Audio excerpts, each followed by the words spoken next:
sky is so vast, isn't it? My little flare. Papa? Can you reach the sky and ignite the stars?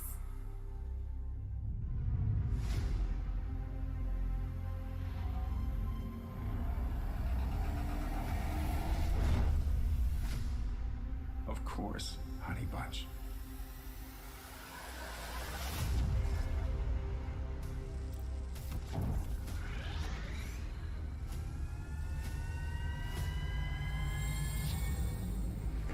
Papa never returned home. He's among the stars now. But what about me?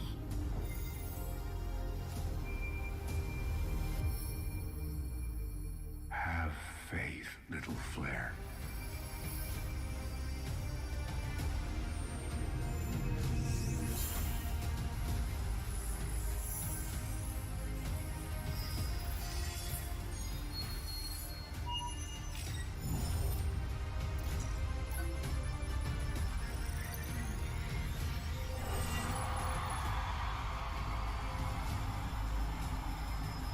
Now this is a wonder to behold.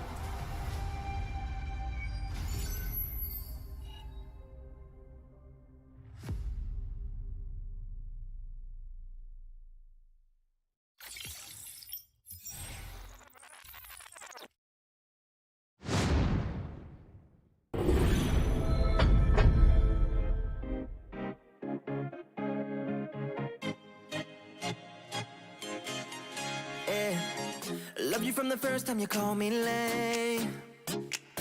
Loved you for your wits and your wicked games. Yeah, always on my mind, always in my brain. Yeah, with you the summer came and went in a day. And I've been craving you since the first time that I sat by your side.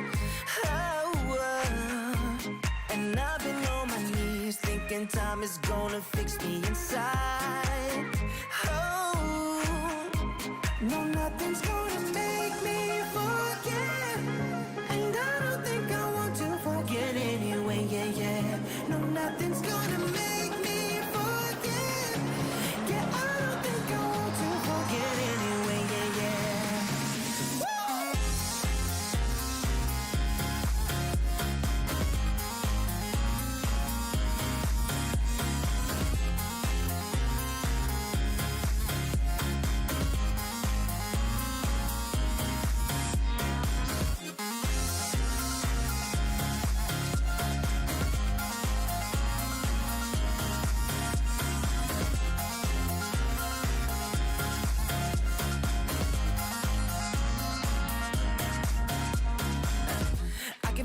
When you're miles away, yeah, you can make it shine when the whole world rains. Always on my mind, always in my brain. With you the days are long and the nights are late. And I've been craving you since the first time that I sat by your side. Ooh, and I've been on my knees thinking time is gonna fix me inside. No, nothing's gonna make me forget. And I don't think I want to forget anyway, yeah, yeah. No, never, never wanna forget.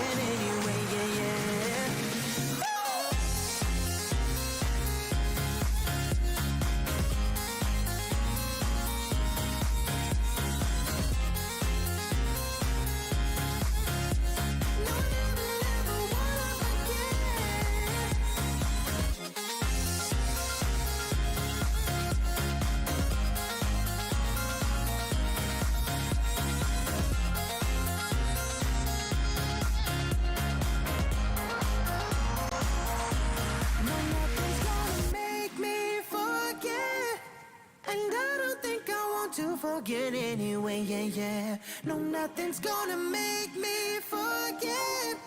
Yeah, I don't think I want to forget anyway, yeah, yeah.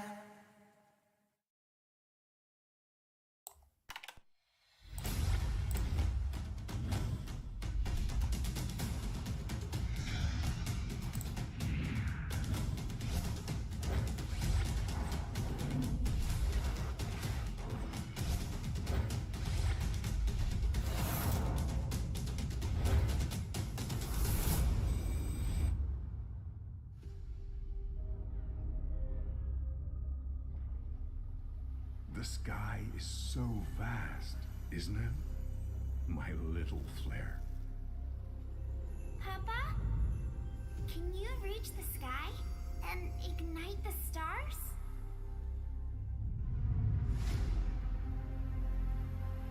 Ladies and gentlemen, welcome back into the Land of the Dawn. We are the Mobile Legends Scrim Academy, and today is Mobile Legends Scrim Academy Season 1, Week 5, Day 4, and we are on scheduled scrims. A little bit of a look at today's schedules. Nefarious versus D-Gods for Series 1. A little bit of that revamp in the name. D-Gods, formerly known as the Demigods. And Nefarious, one of those fan favorite teams, one of the first teams to break records in King of the Hill with 4 wins under their belt in a row.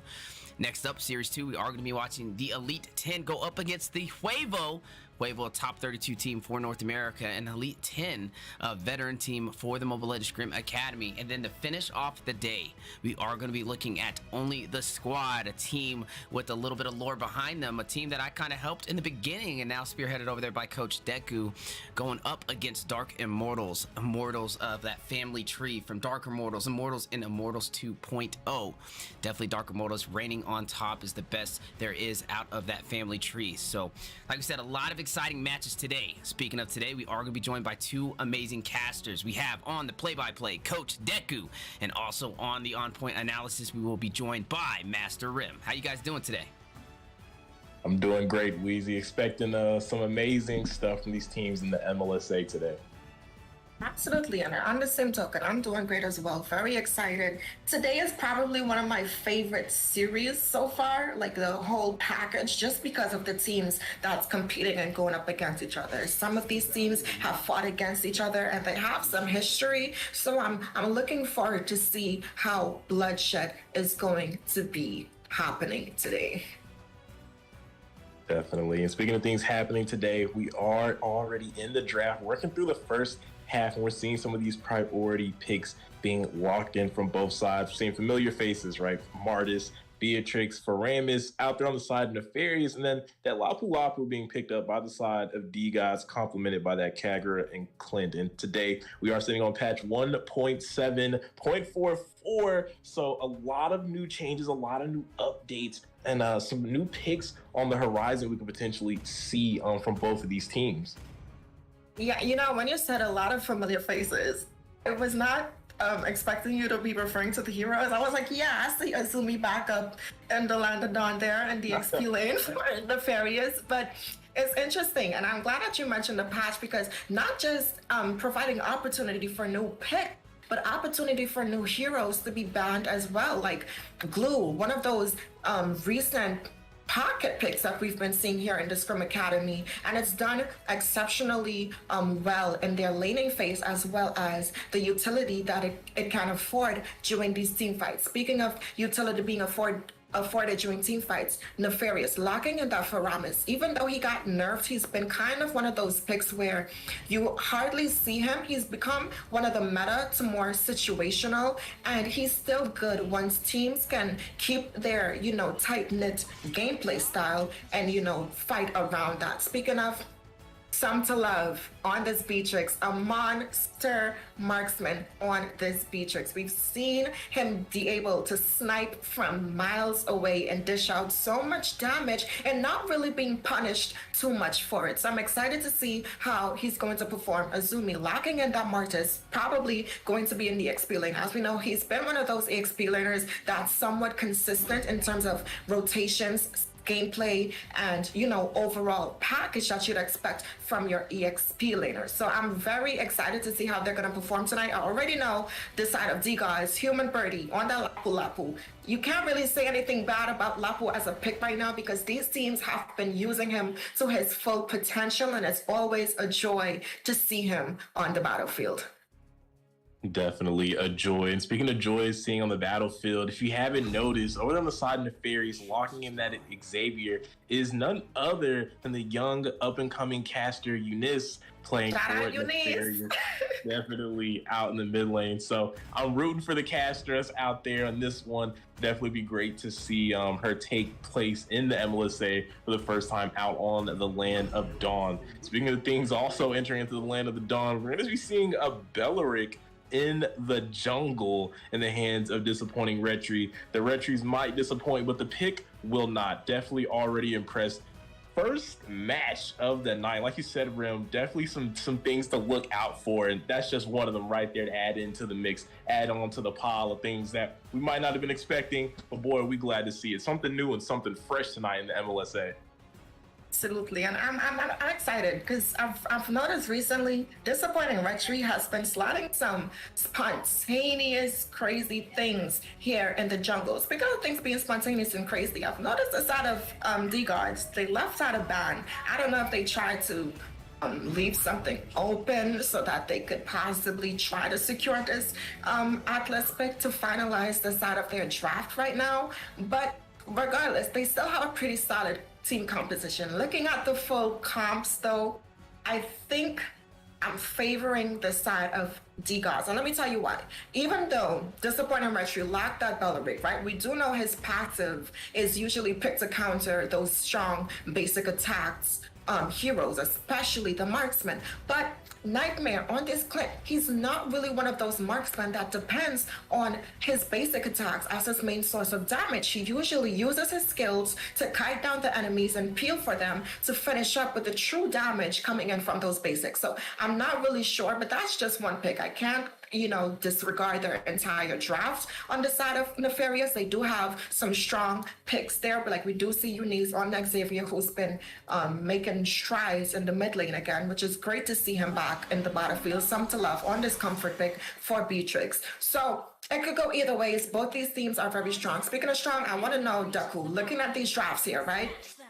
Bias aside, I know you said you're rooting for our girl Eunice. Which draft are you in favor of tonight?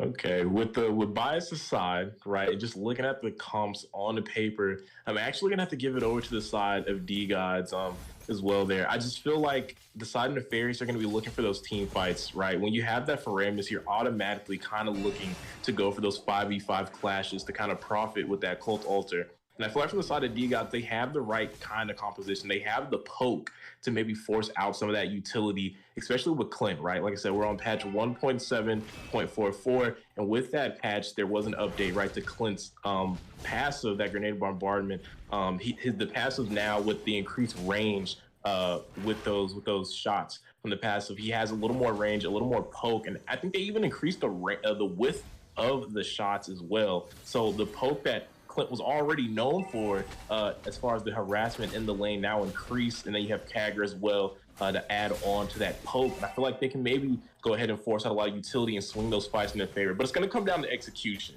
And if I feel like they can execute that, I do like the composition of D-Gods here. Absolutely. And speaking of execution, we see a little tussle going down here over this Lethal Wanderer. Speaking of tussle, we see Azumi applying that pressure to Bombshell in the top lane, which is what you want to see from your EXP lane. And I love that you mentioned about Clint's range being increased. So he's one of those marksmen, right? Just like Beatrix, they're able to be dealing damage at a safe distance and not really get punished for it. But the only downside is if you compare the drafts of these two teams, right? The side of D-Gods, they actually have heroes that can target that backline and get to them easily. But looking at the side of Nefarious, though, they don't really have anyone that can really focus on that backline. Speaking of focus, both these teams shifting their focus to try to secure this first turtle fight. Absolutely, and with this Belleric, you do know he has the large AoE ult, the Cult Altar being popped, but now the Rapid Dire as well with a huge taunt. Karina gonna find that turtle. First blood going to the hands of Lapu Lapu. Norbert as well, gonna find a pick double kill going to the XP laner, a D-Gods, a Dawning Light, but at what cost? A triple kill into the hands of Bombshell. And already Lapu Lapu online the side of D-Gods taking off in that trade up against Nefarious. Absolutely. Honestly, it's shout out to the name Bombshell. He dropped a bombshell on the side of Nefarious, but I like how they're responding. Beatrix is doing very well in this gold lane. If we take a minute to bring up the items and gold lane here, we do see a lot of physical defense components being built in on the side of Nefarious here, which I like to see. You want to... Speaking of things I like to see, Martis getting taken down up top. And that's the thing, the momentum from the side of D-Gods is one of those things that you really cannot overlook. Speaking of things to not overlook, Bombshell already securing that bloodless axe, definitely going to help him be able to sustain, and he's already fed only 3 minutes into this game, so it's definitely swing in favor for the side of D-Gods in terms of items and economy right now.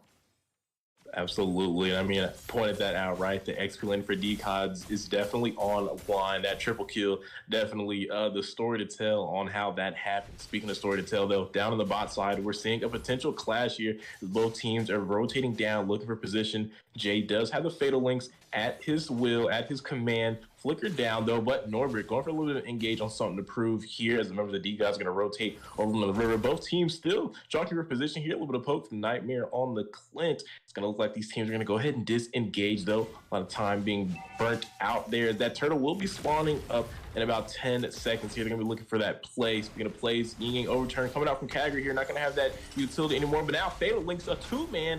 Make that a 1 Colt Ultimate, though, going to save Eunice here, who did get caught out in that Fatal Links. And those are 2 big ultimates now with that turtle coming up. Fatal Links out of the cards, and so is that Colt Alter. But the recall going to be forced down on the Fairies mid laner, and you guys are going to go ahead and start up this turtle with that number advantage. Absolutely, and that's what you like to see. Even though a lot of utility was baited out there, they still overall won this team fight because they were able to secure this objective. And speaking of things being secured, Karina coming and securing that red buff from Disappointing Retry. And that's the thing, when you slot a slow farmer like the Belleric, right, and he doesn't really have like a main purpose other than to land these Retries right now, because like we said, his playstyle and his kit doesn't really counter the marksman and the team of D-Gods right now. So he definitely has to find a way to keep up in the jungle against this Karina, which is always going to be hard if you don't have a tank jungle such as like a Kai. Speaking of things going to be hard here, we're seeing the Atlas catching out. There's something to prove on this Paramus here. Human Bird, you're going to go ahead and find that kill. And now I can still play from the side of D-Gods. Fatal Link still in the hands of Jay, who also has the flicker up and available as they are rotating down to this gold lane. Nefarious, something to love. Maybe potentially sniffing out this gank. He is playing it cautious and playing it safe behind the tower, hiding in the bush. If he steps into this tower, this could be a kill here. He might have made a mistake here. Jay looking to go in right now. Something to prove with the Shadow Stampede. The tower does fall down to the side of D-Gods. They're going to go right back and disengage and retreat. Now they're going to look to force the fight. That's just clean macro gameplay. Speaking of clean macro and clean gameplay, this first turtle that came up, burning out so much utility from Nefarious right away, and we talked about that. Popping that Wrath of Deer out in the Colt there at once with the Yin Yang overturn, catching all members, and then the Brave Fighter stance entered in by Lapu. Lapu to go ahead and clean up 3 members of Nefarious. And speaking of cleanup here, they are making sure they are taking care of these lanes as we're seeing the flicker.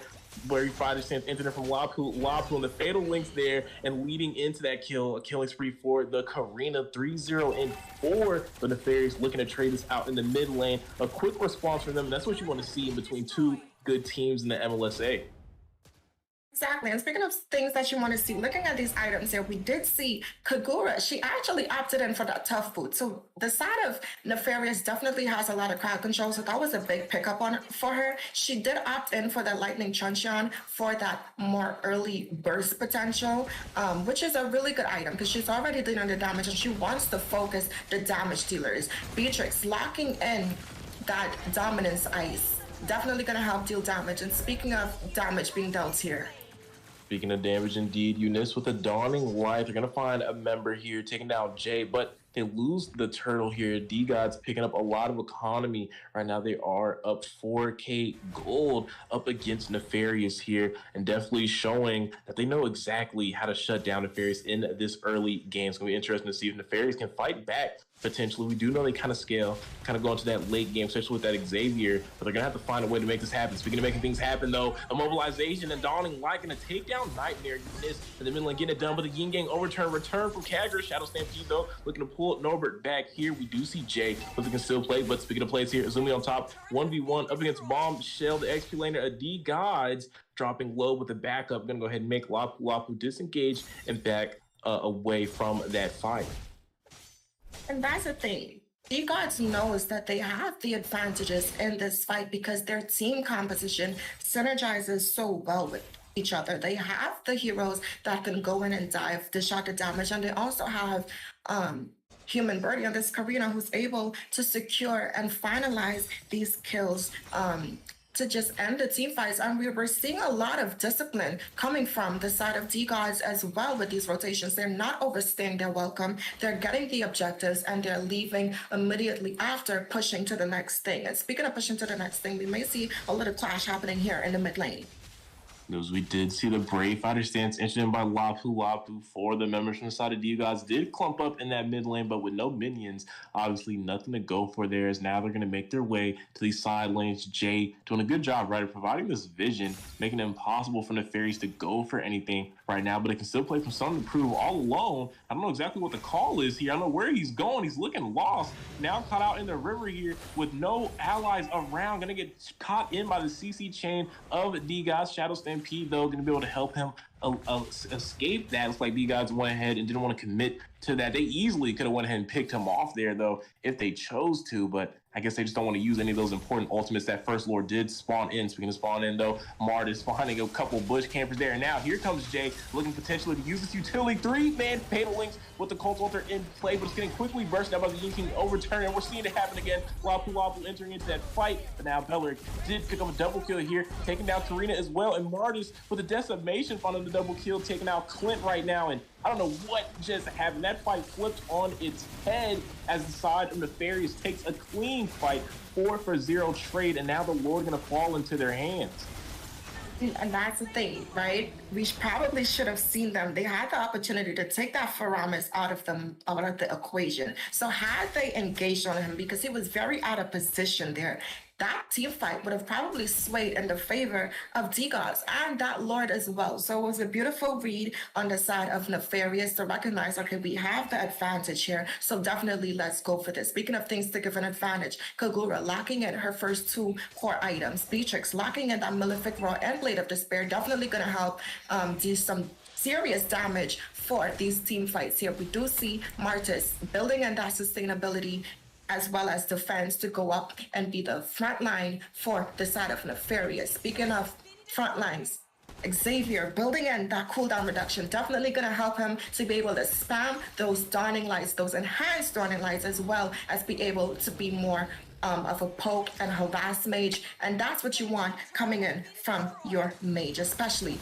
if it's Xavier. Speaking of things coming in, we saw the Fatal Links with that Cult Altar able to save the members. Disappointing Retry popping that Wrath of Dara, but not going to connect with Shadow Stampede. Also not going to find its mark here, but they do take the 1-for-0 trade there. That is a roamer down from the side of D-Gods. Fatal Links out of play. No set potential. Norbert going in for the dive, but not going to connect. That might have been a misplay. Dawning Light going to find both of those members doing a lot of damage. And Stone Approval is going to pick up 1, potentially a second, but no, Norbert going to be able to escape, but the damage has already been done as the tier 2 tower in the mid lane has been taken down by the side of Nefarious. Man, as like I said in the draft, right? When you have some to love here on this pick of Beatrix, one of his comforts, one of those picks that we've seen him be able to be exceptionally well on, right? He's 1-0-6 right now. He has not been taken out of the game. He's seen no death timers. He's immune to death. He has immortality without having immortality in the game, right? And if you look at his gold right now, he's sitting at 9k gold. He has the most gold in the match. And that's what you want to see from your ADC. They may have struggled in the earlier stages of the game, but as long as they can keep some to love online. And if you look at his combination with the poke coming in from Eunice on that Xavier, they definitely have the damage to get to, those heroes that's in the backline. Speaking of getting to the backline, we are seeing Jay look for the engage here along with the Brave Fighter stance. The Cult Altar had to be popped, and it's looking like it's going to go ahead and get taken out here. Wrath of Dara is going to find 2 members here, but you find the members that you need. Azumi going to find the Clint here, the Art Martian from the side of D-Gods down. Also going to find another kill on Norbert. That's the mage down from the side of D-Gods. The backline being chunked away as Azumi is making quick work of the side of D-Gods with this Martis pick, the conqueror of 3,000 worlds here. We see some of the love with the Renner shot now. Human Birdie caught in between a rock and a hard place,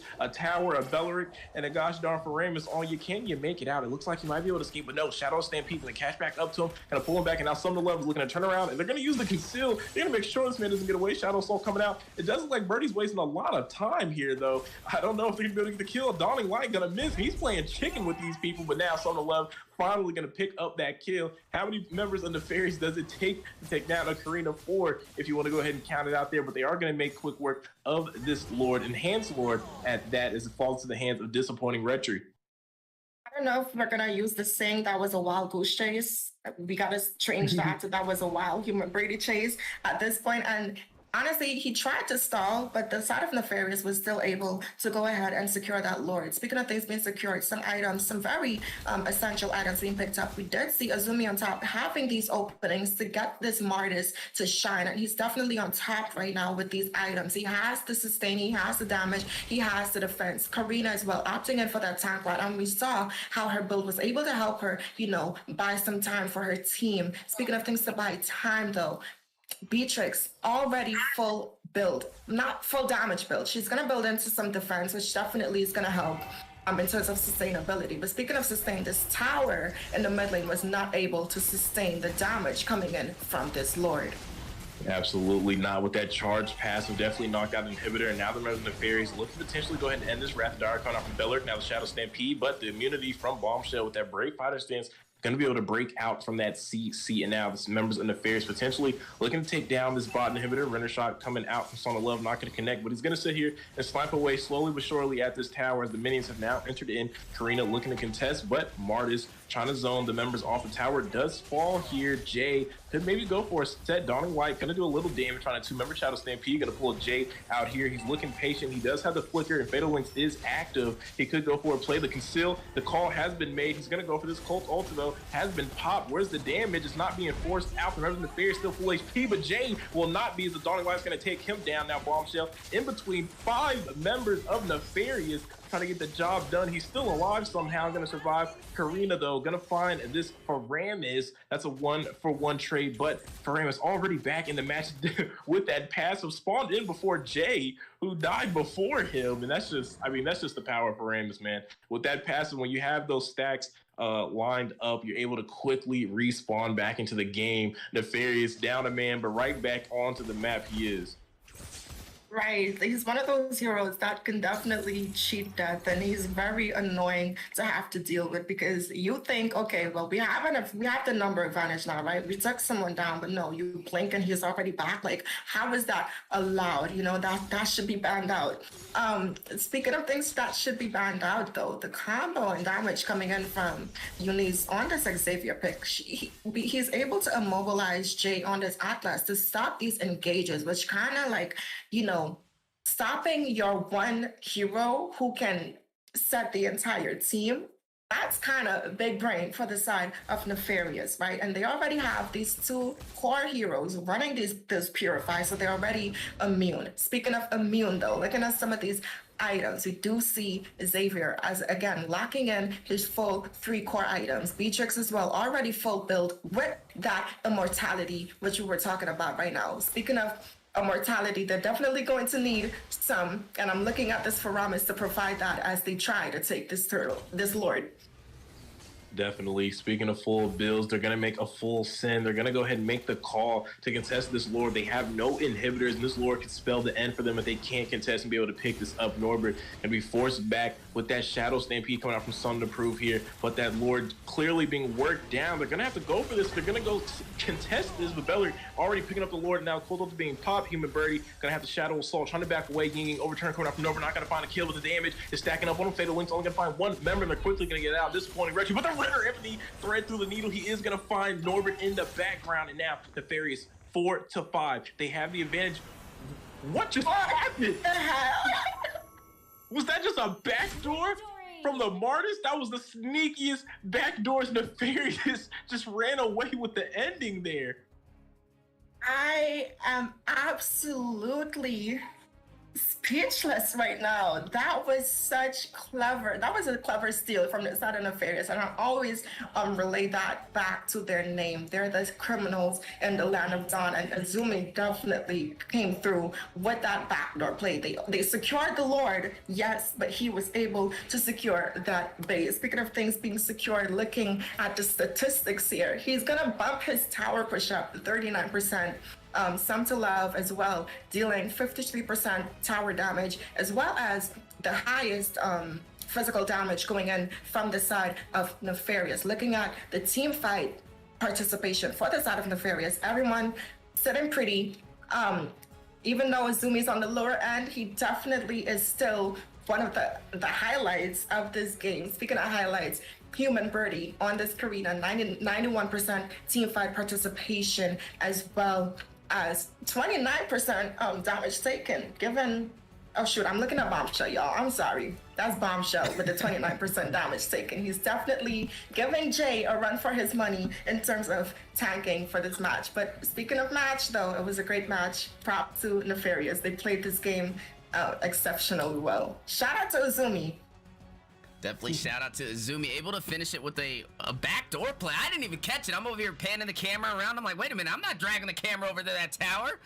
And down goes the Nexus. So Azumi, you got to watch out for him. He's one of the best fighters in the MLSA, and he definitely gets the job done. And to be able to get a backdoor play on a Nexus with a fighter is not the easiest thing to accomplish. So a little bit more attention to macro is going to be key, you know, on the opposing side if they want to stay in this game, as we already seen one win into the hands of Nefarious. D-Gods, they are not out of the battle yet, though, as this is a war and it is a best of 3. A little bit of a look at the schedule today. We are watching Nefarious versus D-Gods. Game 1 going into the hands of Nefarious with the backdoor play on Azumi with the Martis. Game 2, or Series 2, will be Elite 10 versus the Huevo, and then finish it off only the squad versus Dark Immortals. But like we said, these teams are ready. They are trying to take it to the next level. And the question is, will we see the side of Nefarious close it out with a 2-0 sweep? Or are we going to see an answer over there by Demigods, the team, D-Gods now, the team from the Wild Wild West, who showed up out of nowhere and kind of took down a lot of veteran teams. So I'm super excited to see which way these games go. But don't go anywhere, guys. We'll be right back with you guys momentarily for Game 2.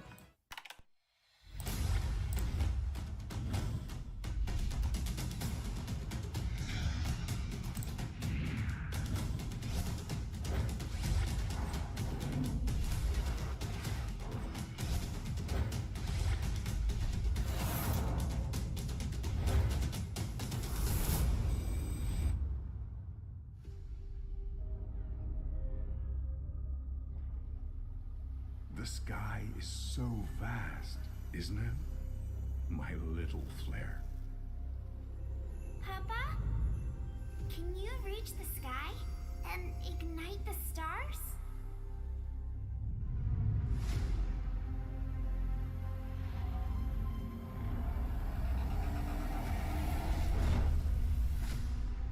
Of course, Honey Bunch.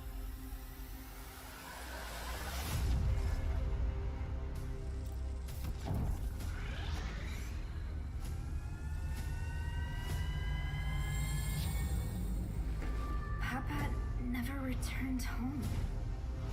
He's among the stars now. But what about me?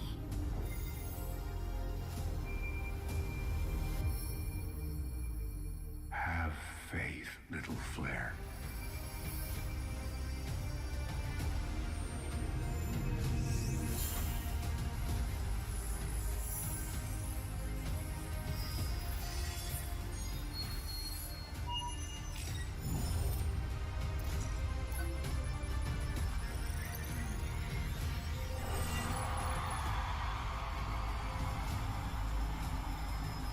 Now this is a wonder to behold.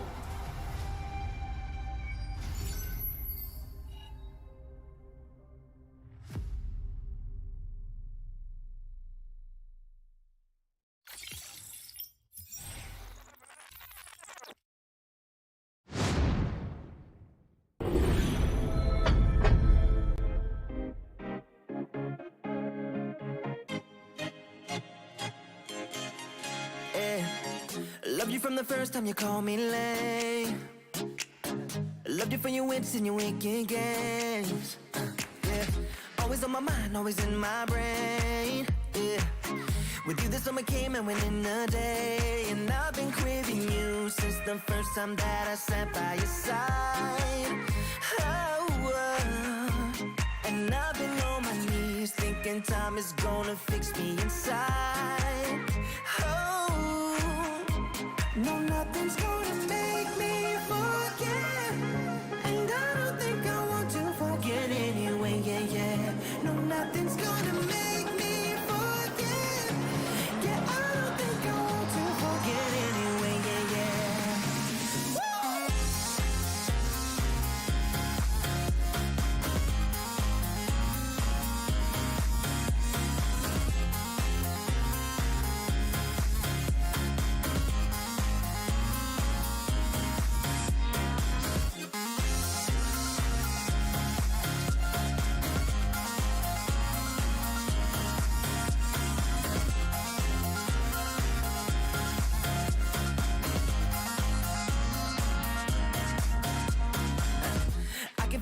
When you're miles away, yeah, you can make it shine when the whole world rains. Always on my mind, always in my brain. With you the days are long and the nights are late, and I've been craving you since the first time that I sat by your side. Ooh, and I've been on my knees thinking time is gonna fix me inside. No, nothing's gonna make me forget, and I don't think I want to forget anyway. Yeah, yeah.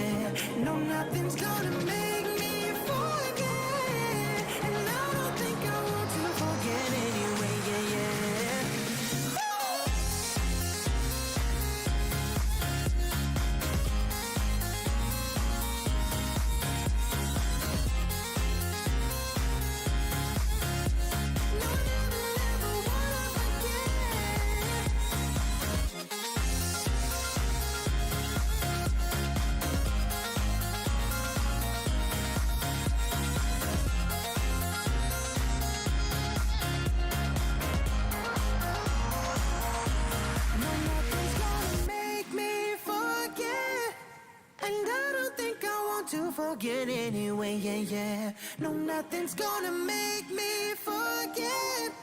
Yeah, I don't think I want to forget anyway, yeah, yeah.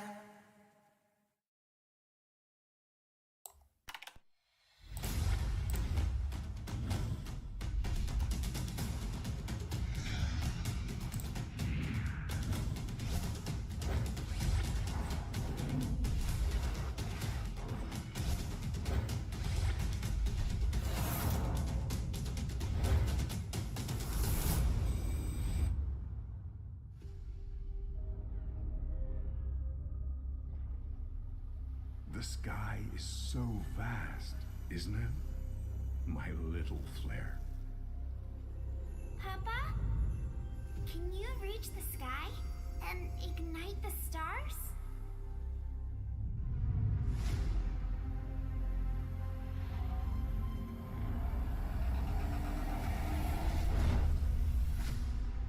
Of course, Honey Bunch.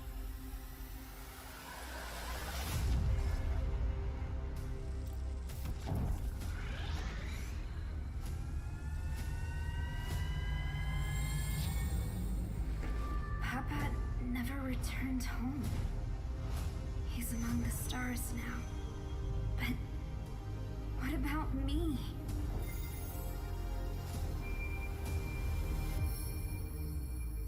Have faith, little flare.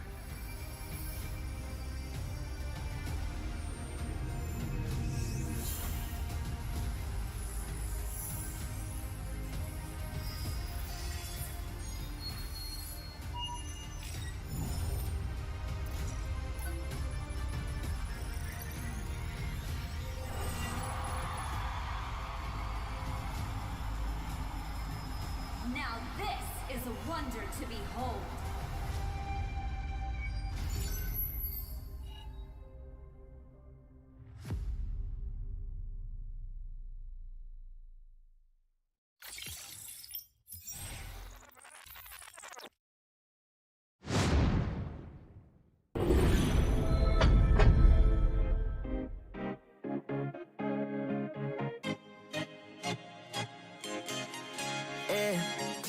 Loved you from the first time you called me late. Loved you for your wits and your wicked games. Yeah, always on my mind, always in my brain. Yeah, with you the summer came and went in a day, and I've been craving you since the first time that I sat by your side. And I've been on my knees thinking time is gonna fix me inside. Oh, no, nothing's gonna make me forget, and I don't think I want to forget anyway. Yeah, yeah. No, nothing's gonna make me forget. Yeah, I don't think I want to forget anyway. Yeah, yeah.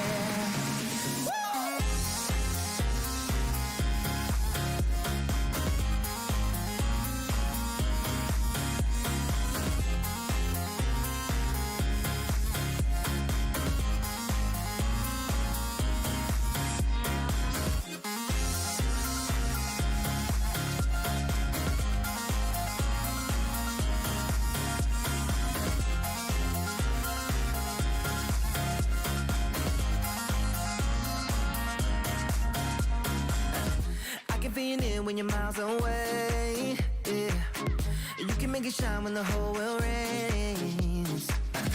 Always on my mind, always in my brain. With you the days are long and the nights are late, and I've been craving you since the first time that I sat by your side. Ooh, and I've been on my knees thinking time is gonna fix me inside.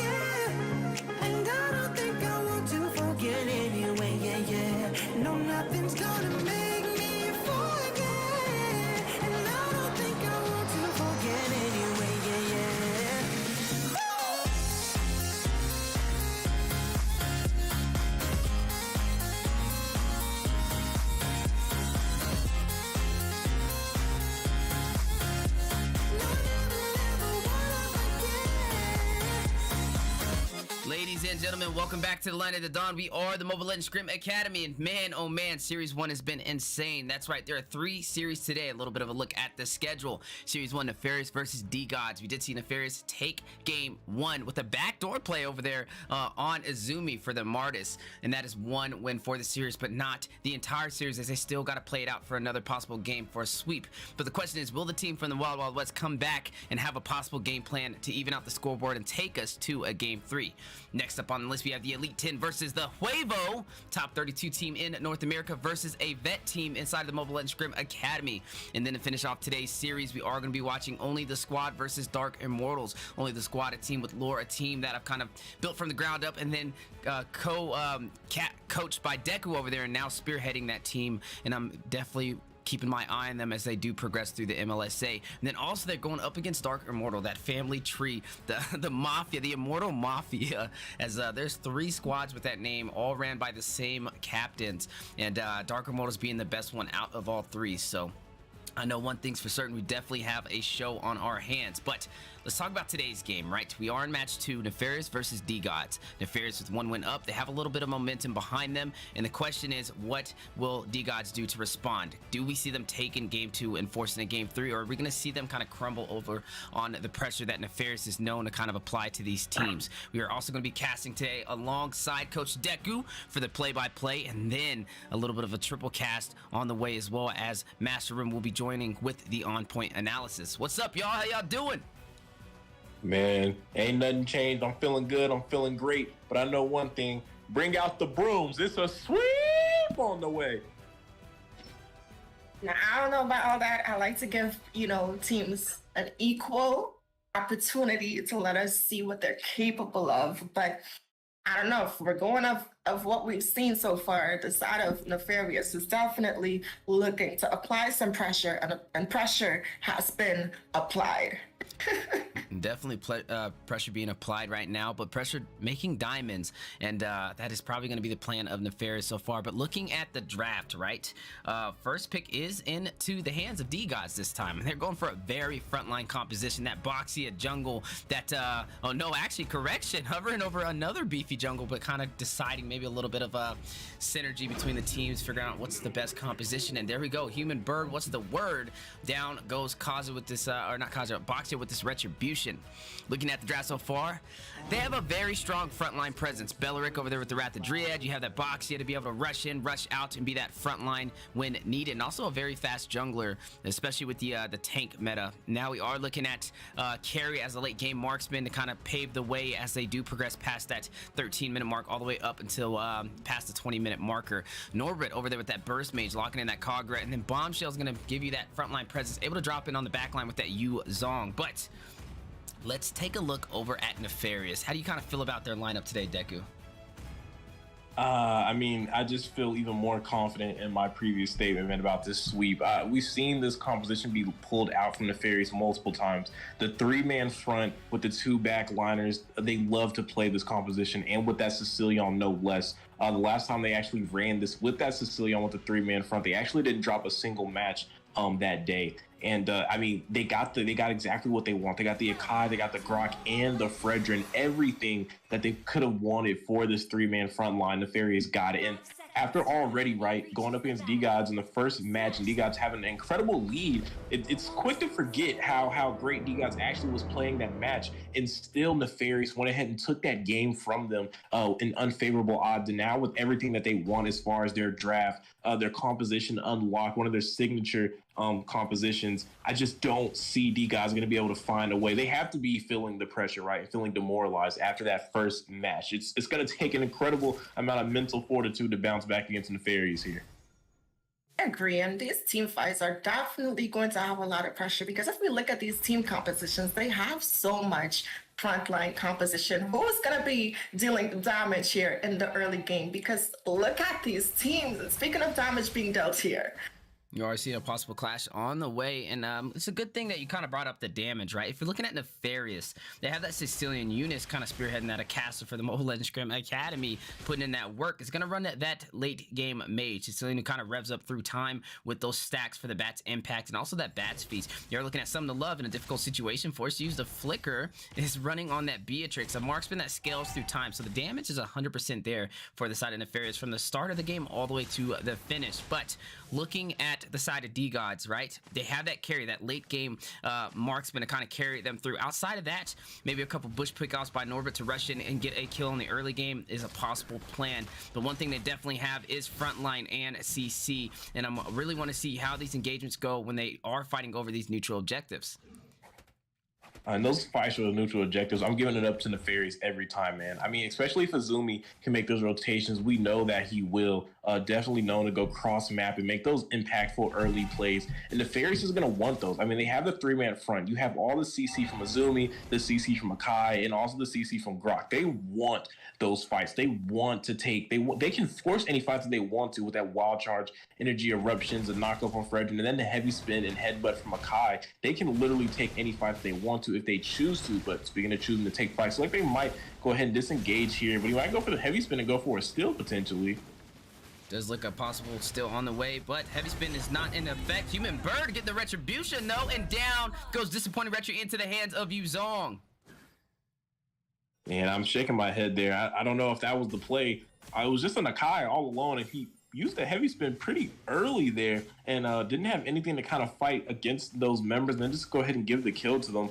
I don't know. Maybe we just gave the turtle there if they weren't going to make that call to go for that neutral objective. Might have been a bit of a miscommunication play there. But speaking of miscommunication, the fight breaking down in the jungle. Wrath of Dryad coming out from Belleric. Finish Rage from Son of Love from the side with that Beatrix. Now the submachine gun is out doing some damage to this Boxia. Will go ahead and potentially pick it up into the hands of Sicilian Eunice from the mid lane of Nefarious.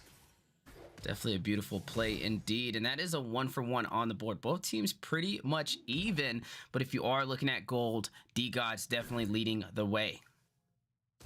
Absolutely, and that's the thing. I know Duckwood said he's gonna put team fights into the hands of Nefarious all the time, right? But it doesn't look like his team had that same faith in him. But speaking of things being picked in hands here, we do see Yuzhong building in that early physical penetration coming in. The side of Nefarious heavy on the defense components for the early game here. We do see Beatrix passively building into that Blade of Despair so she can get that early game damage spike. Speaking of damage spikes, Carrie already building in her first core item, which is definitely what you want from her marksman. And it's actually good that she's able to pick up an item like that so early in the game, especially considering that she's a late game marksman. So that's definitely going to help the side of D-Gods. Absolutely. Cycling Claws coming out from that cylinder in the mid lane. A little bit of a bush check, heat check coming in from both sides. No fight breaking out just yet, but with that turtle spawning in, you can best believe it's on the way. We see the barrier coming out from Nefarious. Boxy jumping in. Human Birdie looking to make a play. Does stun the Grok here. Bendis Rage coming out from some to the left, stacking the damage with that rocket launcher. Cycling Claws going to miss narrowly. Not going to find anything, but now DCOS going to go ahead and start up this turtle. And this is definitely where you want to be if you are the side of D-Gods. You have this zonage and looking at something to prove. And Disappointed Retro trying to find a play in to possibly steal it. Heavy spin activated, but Human Bird again able to out-retry the Akai, who goes straight for the zonage instead of the neutral objective. And speaking of objectives, you are seeing two members follow Numir's Passion, Carry getting a kill, and also Boxia on to Sicilian. Down goes Disappointing Retro and Eunice for the side of Nefarious. Absolutely, and right now Nefarious is struggling to execute their win condition in these team fights. But speaking of fights, XP Laner is going one tick for attack here. Black Dragon going to land in with the Petrified. Vengeance going to be popped by Azumi on this Fredrin, but ultimately going to get taken down by Bombshell, able to find the kill in that 1v1, the man of the hour with the power up there in the top side. And that's the thing, right? We do see, if we look at the drafts here, right? The side of D-Gods, they saw how good this Beleric was able to perform in the match against them prior. And I'm actually shocked to see that they picked it up themselves. And it's definitely being one of those picks that's way more beneficial towards them. Speaking of things being beneficial. You see Wrath of the Druid going out by Beleric on Warrior. Yin overturn connecting on to Eunice. Down goes Sicilian for the side of Nefarious. And that is a kill into the hands of Norbert on this Kagura. Now a 5-1 lead, and you're seeing the side of D-Gods on fire. Absolutely, but the fight may not be over. It looks like Nefarious is not giving up the tower just yet. Barrier coming out to zone off those minions. Warrior, though, going to play the backside of this tower, going to keep them sandwiched in. Bennett Rage coming out to clear out those minions from the love, stepping into the danger range. They are able to clear out all the minions, though. Now Warrior stuck, taking turn aggro, going to have to flee, but a good wall, good barrier from something to prove here. Could potentially catch him out, but looks like Akai's gonna go ahead and focus in on those creeps. I thought maybe they might collapse on him and make him pay for his overextension, but no, is gonna be able to disengage out of that river. Speaking of engagements, looking like a little bit of a fight on the top side between Bombshell and Azumi, but on the bottom side, 3v1 situation. Wild Charge connecting for the stun, and down goes Retext to some to love on this Beatrix, and that is gonna enable this tower into the hands of Nefarious. Does enable that, but on the opposite side, Turtle, though, being worked on by Birdie. Will he be able to secure it? Yes, he will. Yes, he can. He does take that Bombshell with the rotation, but the heavy spin coming out might have messed up Azumi there with that Appraiser ramp, gonna hit air, being knocked away by the Panda Man, and now Black Dragon landing in on Azumi, looking for the kill, does find a killing spree. XP Laner looking like a diff right now in the side of D-God's favor, as they are looking to pressure in on this mid lane now with the barrier coming out for something to prove on this Grok pressure being applied here. The taunt did land on Eunice, but no follow from Norbert here on the Kagura, and they're going to be able to go ahead and disengage, but speaking of disengage in the face of the opponents here, D-Gods pushing up and invading on this red buff, has Disappointing Retro working for this simple buff. He's having a hard time. He's low. He has to be careful. 4 members now collapsing in on this, and it's just him and Grok. Wild Charge coming out, going to find 3 members, but there's only eyes on 1, but you should have kept your eye on the Yuzhong, who might be looking to take damage. They're going to be able to escape. Speaking of escape here, also on the bot side, Retech applying pressure here on that tower. Disappointing Retro trying to go get his blue buff. They're not letting him take anything right now. They gave him an inch, and now D-Gods is taking a mile. Yeah, definitely taking them out. It looks like they are going to also take the tier 3 tower for the mid lane for the side of D-Gods. Now 6-2 in a insane lead, but Guardian's Barrier trapping Warrior, and you are seeing the Bats impact as well with the Bats Feast. Something to prove, getting the kill, and down goes Warrior, and this lead is slowly going to close in more toward the side of Nefarious if they can get these mistakes, these pickoffs, especially with the placement of those Guardian Barriers. But like we said, 6-3 right now, and 3,000 gold lead into the favor of D-Gods. Absolutely. Oh, speaking of favors, right? We do know that in the previous game, it was sort of like the same situation where Nefarious was falling behind in like the early game, but they were still able to come back. And we definitely see that playing out again. Looking at the items from Some to Love on this Beatrix, already securing that Blade of Despair and not having any debts on her side as well. And speaking of Kagura, locking in her first 2 core items, definitely going to help be able to contribute to that burst and damage potential. Speaking of burst and damage here. We are seeing down here some damage being applied, but the Lord being worked on patiently by the side of Nefarious. They do have control right now, but here comes Human Birdie rolling in. Does get caught up by that wild charge. We're not going to get stun barrier though, and they're rolling back with the heavy spin. Akai able to find this objective, does find Lord, but now Azumi left alone in between the members of D-Gods, and Praise Wrath coming down, but he's not going to secure a kill. He will be taken out. Speaking of taken out, Bombshell trying to find Eunice, but instead going to find his way to the spectator mode with the rest of us over here at the caster's desk. Take a seat. Welcome, Bombshell. Enjoy the show with the rest of us. Definitely a good play indeed, but that is going to be Lord going into the hands of D-Gods, already leading in kills, and like we said, they need this win. If they do not take this one, you will see a sweep into the hands of Nefarious. This is a best of 3, so to be able to have this aggressive play style and also taking these neutral objectives is one of the huge key factors to keeping D-Gods in this series. But speaking of the series, you do see Sanguine Claws over there in the mid lane, heavy presence from both sides trying to defend that river. But one thing into the favor of D-Gods is the tier 3 tower has already been pushed in. It gives them a lot of real estate, but actually, correction, the Lord was into the hands of Nefarious there. But speaking of Nefarious, a push in on the top side, they are going to go in and try and clash this tier 2 turret. You are seeing heavy spin by Kai with the knockup. Bombshell resting with the Black Dragon, trying to be the saving grace, but can he do it? You do see the taunt on the Human Bird. Praise's Wrath going down as well, and Izumi connecting onto Human Bird. Down he goes. Does find the kill, but Bombshell in the background finding Eunice and gonna get taken out though by disappointing Retri on the Akai. Fight not over though, as you do see the Yin Yang possibly going in by Nor, but Izumi putting some serious damage on the Warrior, blocked in by the Guardian's Barrier. Energy Eruption for the taunt, winding up over there, something to prove, trying to get a AoE damage, but no, he is gonna disengage, and man, oh man, these teams are out for blood right now.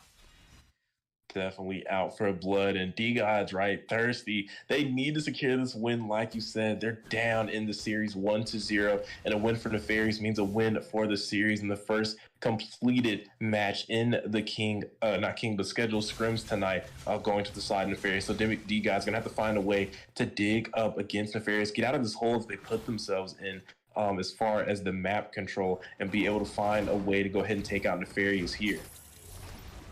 I think they'll be able to find a way, because if we look at these items, they carry, they're late game, right? We're looking at the side of Nefarious. They have the frontline presence, and we already see her completing her 3 core items. So she's definitely going to be able to shred. Kagura also locking in her first 3 core items. So the damage is definitely there, especially when you look at the item components from the side of Nefarious. They hardly have any magic defense. I do see them building into it right now, but if they can get a secure team fight or a pick off before those items are completed, things are definitely going to start turning into the favor of D-Gods. And speaking of pickoff, you do see the Black Dragon going in, activating a ton over there with the Energy Eruption. You are seeing Fredrin able to escape that Shaw Essence. Heavy spin by Akai for the zone is for the pill, but Something to Love getting a kill onto Retex on the bottom side with the 2v1 situation. The numbers are definitely into the hands of Nefarious, and down goes the tier 2 tower for the bottom lane.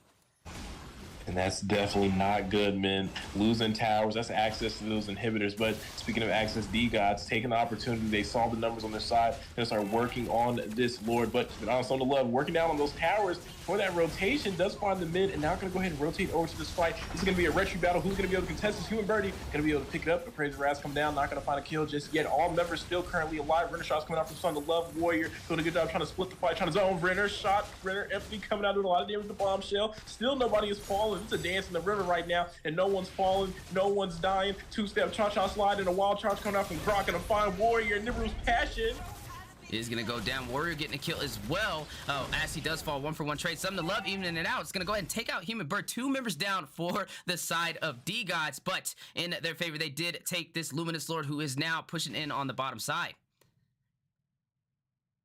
And that's the thing I was saying earlier in the draft, right? Like we saw these heavy frontline presence on both sides, and all of the damage dealers, they get their power spike late game, right? And we can definitely see that being reflected by how the longevity of each of these team fights. It's like, okay, are we done now? Are we not done now? Oh, we're done. And no, they go back in because they have the ability to sustain on their side. But speaking of having abilities, looking at some of these items pickups as we're going 14 minutes into the match. Yu Zhang already securing 3 of his core items, opting in for the more. He got the early game damage, but now he's building into that defense, which is definitely what he's going to need to be able to sustain a little more. Speaking of being able to sustain, Akai and some to prove on these tanky compositions, locking in their defense items. Speaking of defense, You're seeing the clash on the way, but wait a minute. You do a little bit of a knock-up, heavy spin. Petrify! Something to Love getting a kill on a bombshell. absolutely, with the 5 side over here. Now Sun to Prove getting dropped dangerous a little. Nibiru patch coming out from Sun to Love here. Gonna find the double kill. A double kill indeed, and now a triple! I see 2, Rage, you want to take 4! That is a maniac into the hands of Beatrix for Sun to Love, the American sniper at its finest, leaving only Human Bird to defend. And we talk about this all the time. You can't let that Beatrix go. And now Some to Love looking to go ahead and close out this series. They're going to take the tier 2 and now going to look for the inhibitor. All there is a human birdie, but this birdie is not going to be free. Let that Mockingbird go. A lot of damage coming in. Dash coming in from Some to Love looking to take him out here. They're going to find an inhibitor. Human birdie going to have to find a way to find some HP. He can't defend this. There's a cannon minion. There's a Black Dragon, but there's Some to Love focusing in on the Nexus. But YZ trying to stop him, but it's not going to be enough as Nefarious is going to go ahead and take this. And what I say, bring out the brooms. Put it in the chat. Sweep, sweep, sweep. 2-0, get him out the door. Nefarious closes out this series, the first scheduled scrim of the night. absolutely. And man, I have to give it to Nefarious tonight. They definitely came and they showed out. They definitely had some to prove, and we definitely had something to love while watching and breaking down these gameplays and team fights. Some to love, almost full build like we saw in the last game, securing that gold, having those items to be able to dish out the damage. Speaking of dishing out damage, being able to get 74% tower push from the side of Nefarious there. Looking at the side of D-Gods, they definitely had a little more rocky in terms of damage output, but you can't blame them, right? Looking at the side of Nefarious again, these teams, the kill scores right now is 10 and 13. Both, they definitely each had a lot of team fights, and we saw how long it was able to last, and it's definitely being reflected in the team fight participation stats here, coming out from the side of both teams, actually. So it was a really, really good game. Nefarious definitely gave us a blast to watch. And honestly, D-Gods, maybe next time. Maybe next time. Maybe next time, indeed, as that is going to close out Series 1. 2 amazing teams clashing it out. You did see the team from the Wild Wild West taken down by Nefarious with a sweep, 2-0. Not only a sweep, but the American sniper at its finest pulled off the Maniac with the grand finale. So I don't know who's going to top that today. Maybe we see somebody for the first time pull out a Savage. That has never been accomplished on the Mobile Legends Scrim Academy, and I'm waiting for it. Don't make me jump inside of these games and get it. I'm telling you. But man, oh man, definitely some insane games on the way. A little bit of a look at the schedule going forward. We do do have the Elite 10 versus Huevo for Series 2. This is going to be a best of 3. Huevo team, top 32 in North America, going up against the Elite 10, a veteran team for the Mobile Legends Scrim Academy. And then to finish off the day in Series 3, we are looking at Coach Deku's team, Only the Squad, and they are going to be going up against Dark Immortals. And I'm excited to see where these matches take us today. Like I said, we are the Mobile Legends Scrim Academy, and I appreciate you guys tuning in today, especially all those new subscribers, all those new followers. Thank you so much for that, as every subscribe counts. And also happy holidays from the Mobile Legends Scrim Academy staff. As always, guys, we appreciate you being here, and shout out to everybody over there on YouTube representing each and every day. Now, speaking of representing, these teams are getting ready, and they're going to jump right back into the Land of the Dawn. So don't go anywhere. Go ahead and stretch. Maybe do a little bit of dancing, a little bit of that cha-cha slide, and that wild charge. And we'll be right back with you guys momentarily.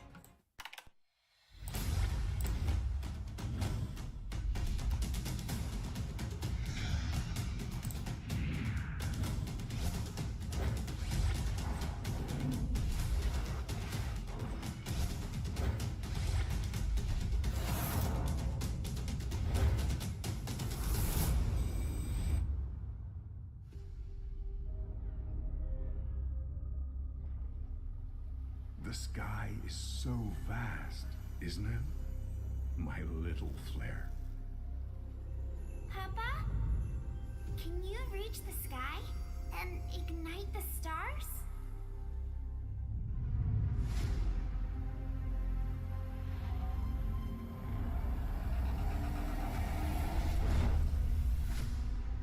Of course, Honey Bunch.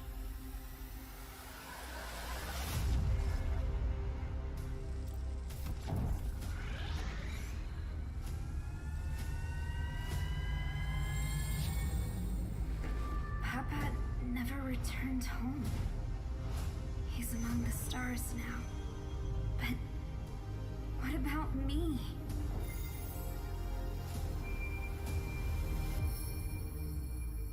Have faith, little flare.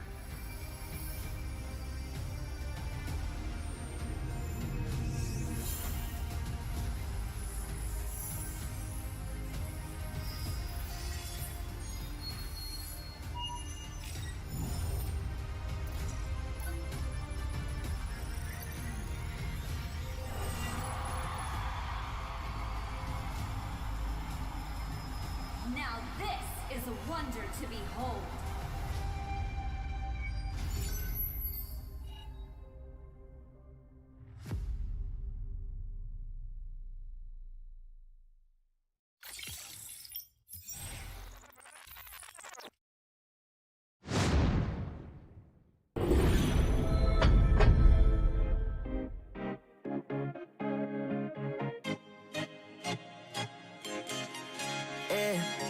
Loved you from the first time you called me lame. Loved you for your wits and your wicked games. Yeah, always on my mind, always in my brain. Yeah, with you the summer came and went in a day, and I've been craving you since the first time that I sat by your side. And I've been on my knees thinking time is gonna fix me inside.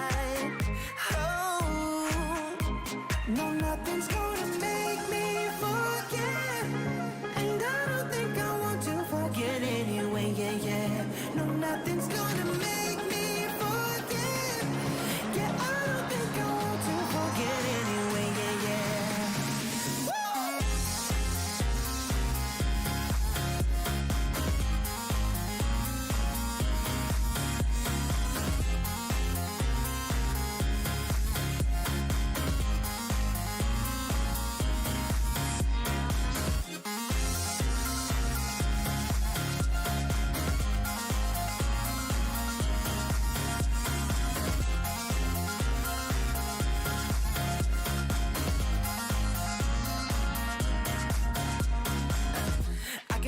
When you're miles away, yeah, you can make it shine when the whole world rains. Always on my mind, always in my brain.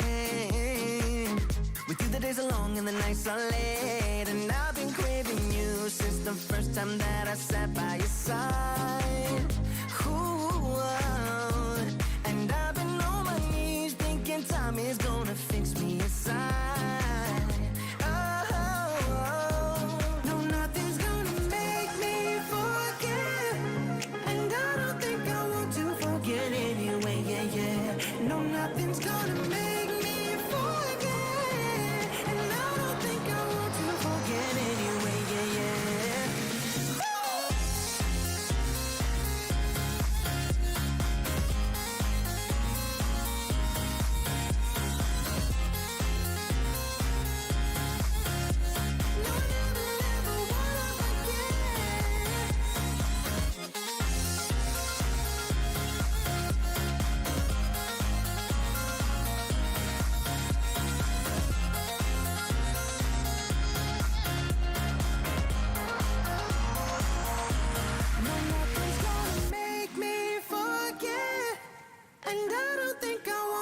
forget anyway, yeah, yeah. No, nothing's gonna make me forget. Yeah, I don't think I want to forget anyway, yeah, yeah.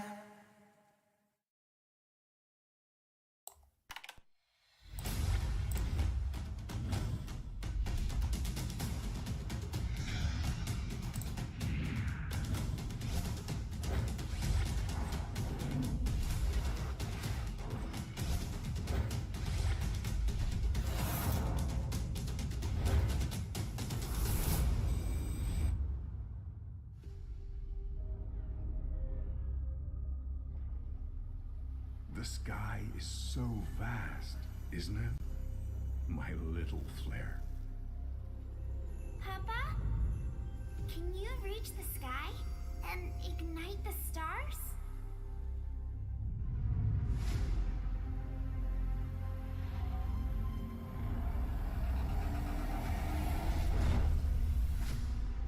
Of course, Honey Bunch.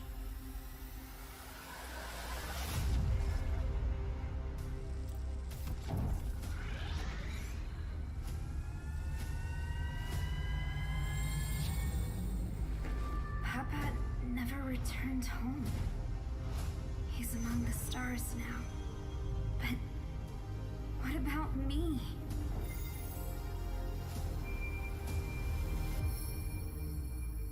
Have faith, little flare.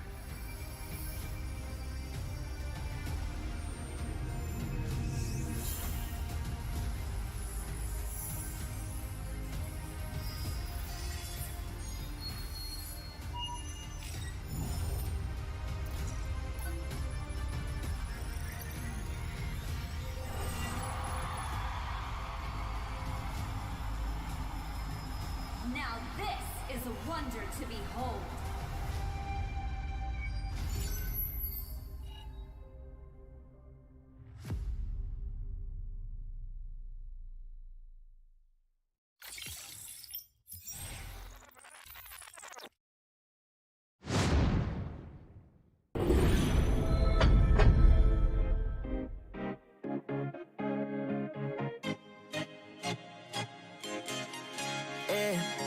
Loved you from the first time you called me lame.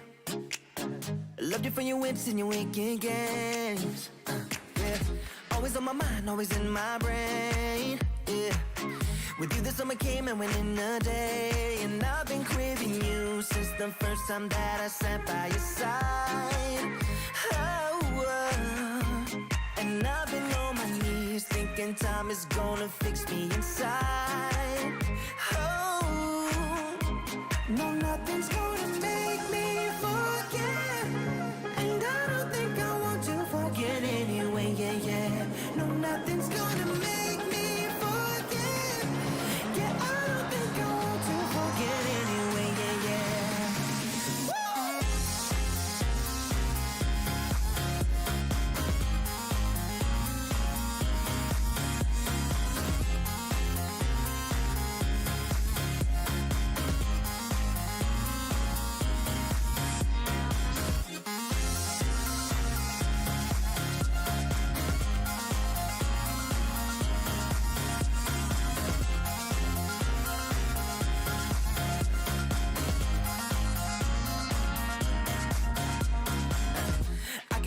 When you're miles away, yeah, you can make it shine when the whole world rains. Always on my mind, always in my brain. With you the days are long and the nights are late, and I've been craving you since the first time that I sat by your side. Ooh, and I've been on my knees thinking time is gonna fix me inside. Nothing's gonna make me forget. And I don't think I want to forget anyway, yeah, yeah.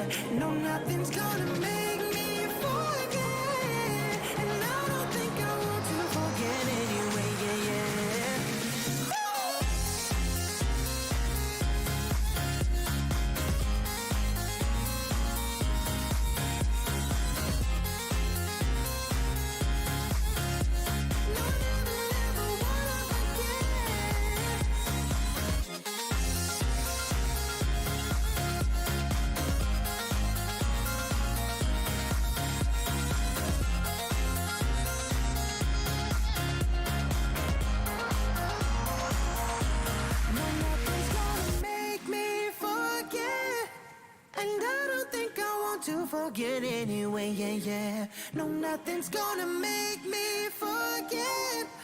Yeah, I don't think I want to forget anyway, yeah, yeah.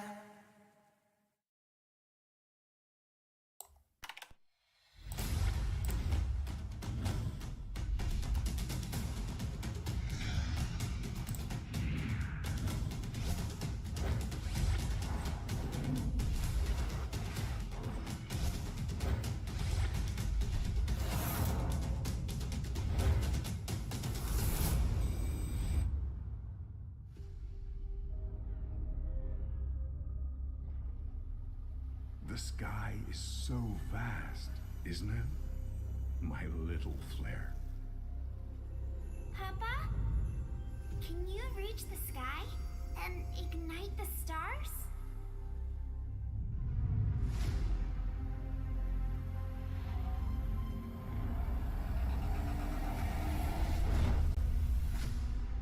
Of course, Honey Bunch.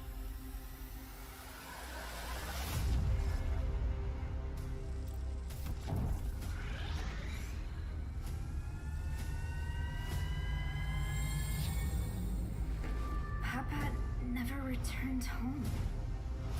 He's among the stars now. But what about me?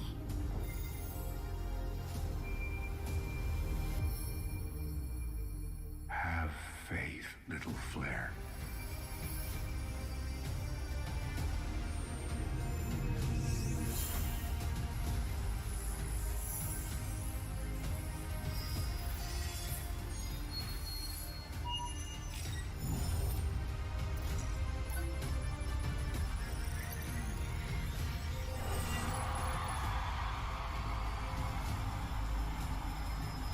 Now this is a wonder to behold.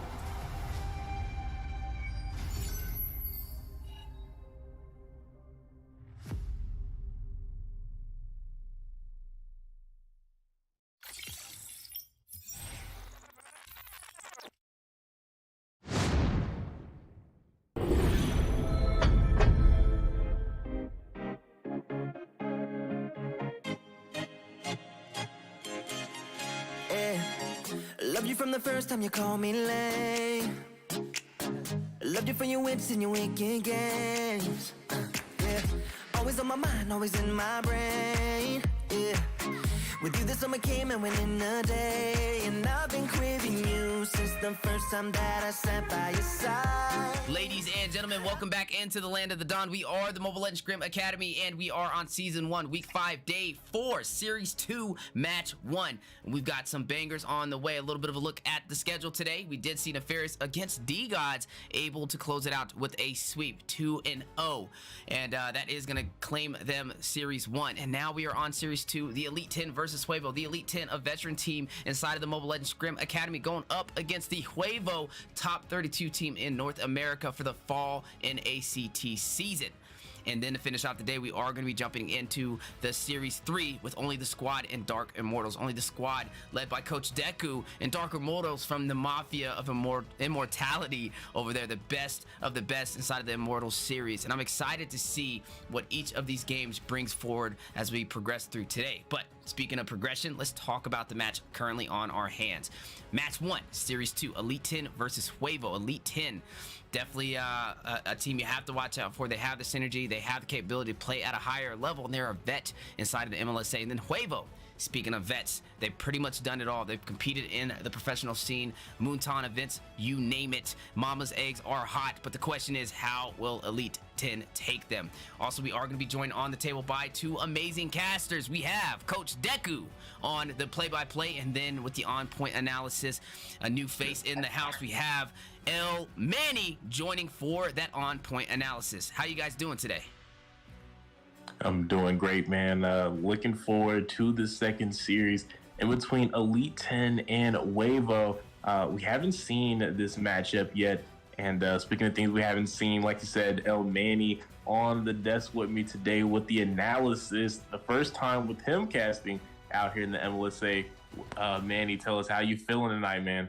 Oh man, I already have the chillers with Papa Loppin. Your boy El Manny coming here for the first time dropping in on MLSA. I'm ready to watch two of my best home teams coming throat to throat, and I'll be here to give you the analysis. Absolutely. And don't forget to say pause when you say they're going throat to throat. But speaking of pause, we're going to resume on the draft as we are in the second phase. Claude being picked up from the side of Huevo here in Elite 10, picking up some of their pieces. A lot of utility being locked in. That Numium Blast along with Carmilla there with those Cursed Blood links for the side of Elite 10, and then packing that up and adding it in with AJ here with the Kagura, with that Yin Yang overturn. And right now, the side of Huevo look like they have a little bit of an all-in composition. We've seen the Black Dragon knockout strikes and the Blazing Duet, and that's going to be all paired up with Daizu on this Xavier. We've seen Daizu perform on that Xavier, actually leading Huevo to a comeback victory off of a tower, a Nexus, not just a tower, a Nexus of defense leading into a Maniac, as Huevo was able to flip that match into their favor and go ahead and close out that game with a win. So Elite 10 fighting up against a very tried and true team with some of those comforts in their hand. When it comes down to it, I personally believe that I want to give my vote to Mama for this draft pick. I consider that their side of the draft has so much die potential. They have the notorious Fanny on their side. Now, although Carmilla Jungle has been very hot as of late, and they do have Lolita to counter Claude sets, I do believe that it's going to be a tougher time for Elite 10 to carry this early game. Yeah, I can see that. Definitely a nice Fanny. I mean, you got someone like Jeffrey Dahmer on your team. It's not very unlikely that you could go ahead and win a match. Definitely something brutal locked in on that Fanny. If those steel cables and that cutthroat can be able to land in that early game and apply some of that pressure up against the members of E10, could definitely spell a way for Huevo to go ahead and take off in a snowball fashion, maybe close out this game up against E10. But E10, no joke in their own right. Team fights, definitely something that they're going to be good at. You have the Lapu Lapu for that back line. You have Kagura there for some pickoffs, also able to focus in on the back line. Lolita providing some good set or even disengage for the side of Elite 10. And then you can pair that up with this Carmilla, that Numium Blast versus Cursed Blood links would open up a lot of opportunity for those damage dealers of Elite 10 to step up and pump out to the whole entire team of Huevo. So it's definitely going to come down to some executions, though. You have the team fight up against some of these pickoffs from the side of Huevo. Like, it's just going to come right down to execution between these two teams. If you notice that both teams are going to be casually taking their buffs, I know both teams know each other very well, so they're not going to be invading each other per the traditional sense. I will note that Fanny will start be rushing in on their side, and if they can get this pick off, we can totally see the snowball that Mama Huevo's notorious for.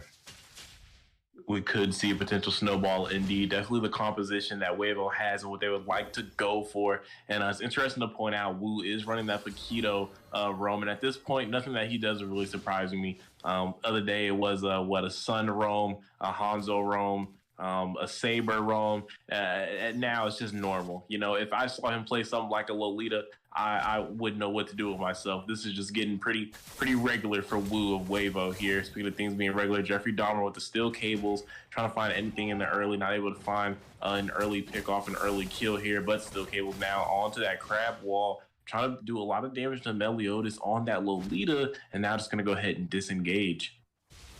Now we noticed that was kind of right at the point where they were trying to get that early kill. But at this point, Elite 10 know exactly what Mama wants, and they're just going to farm it out and try to get as fast as possible to this mid game and not feed the first blood. Definitely. And speaking of fast, the Turtle coming in pretty quick. Coming in less than 20 seconds here, actually make that less than 10 as the members are currently starting to jockey around. You can see the movement coming in. Elite 10 setting up already. You can definitely see the call was made to start this Turtle nice and early. Fanny working on that blue buff right now. It's looking like it's secured. No, not secured yet. Is actually going to opt in to contest against this Turtle with no blue buff. And now the members of Huevo are closing in. Steel cables coming in from this Fanny, who will be able to pick it up. Heaven's Blade on that Carmilla will go ahead and lock it in, but at what cost? The damage being dealt in from Huevo. They find one, and now they're going to find two members of the side of Elite 10 now looking to maybe make that 3 as Eska is going to be able to trade out and find Fanny. And he is going to be able to survive, though. It's a 2-for-0 trade in the favor of Huevo, but a turtle ultimately falling into the hands of Elite 10. Now, can we really say that's an equal trade? The jungler wasn't able to get his blue buff by Hazard again, so maybe he can make up for it with this next snowball play. However, I do believe it was really good on Carmela to get that retry out steal. Speaking of which, maybe there's a play right here. Potentially, could it be a play? We are seeing Wu being forced to go ahead and disengage there, try to overstep in that jungle. Speaking of it, in the jungle, Eska fighting Durza, the YZ out here in the jungle right now. They've made their way over into the river. Both XP laners kind of going at it. Speaking of going at it, in the top side, Fanny with steel cables in the cutthroat, looking to find Faith, does find the kill, but Faith also going to trade that out. Not going to go down without bringing someone with him over to the spectator mode as Yukino's chipping away at that tower gold. Let's look at these items real fast. I know Yuki is building his gold. Super potential is super snowballing. Yeah, look at that. Almost 3k gold. Almost done with the first item. Once Demon Slayer's done and he starts progressing forward, Claude's going to be an unstoppable monster, and we don't even have to get to late game. The Elite 10 needs to have an answer for that, Claude. Yeah, absolutely. You definitely are going to need to answer for it, Claude, with that blazing duet and with that scaling coming into play. Like you said, a late game marksman able to transition fairly well. If you can get some nice gold, maybe a potential kill or two in the early game to speed that up even more so of a threat. Speaking of a threat, though, Fanny still cables, looking to find something in the mid lane on this Kagura, almost finding the kill, but almost doesn't count out here as Kagura is able to stay alive and go ahead and go for the recall ahead of this turtle spawning in. Now, as we gotta pay in mind, are they gonna sacrifice the turtle play, or are they gonna counter it and try to get gold even farther ahead? That remains to be seen, as Fanny has to get the blue buff for this next engagement. I will say though, if Huevo is able to capitalize on this turtle, it's gonna put the marksman so far ahead, it's gonna be GG for Elite 10.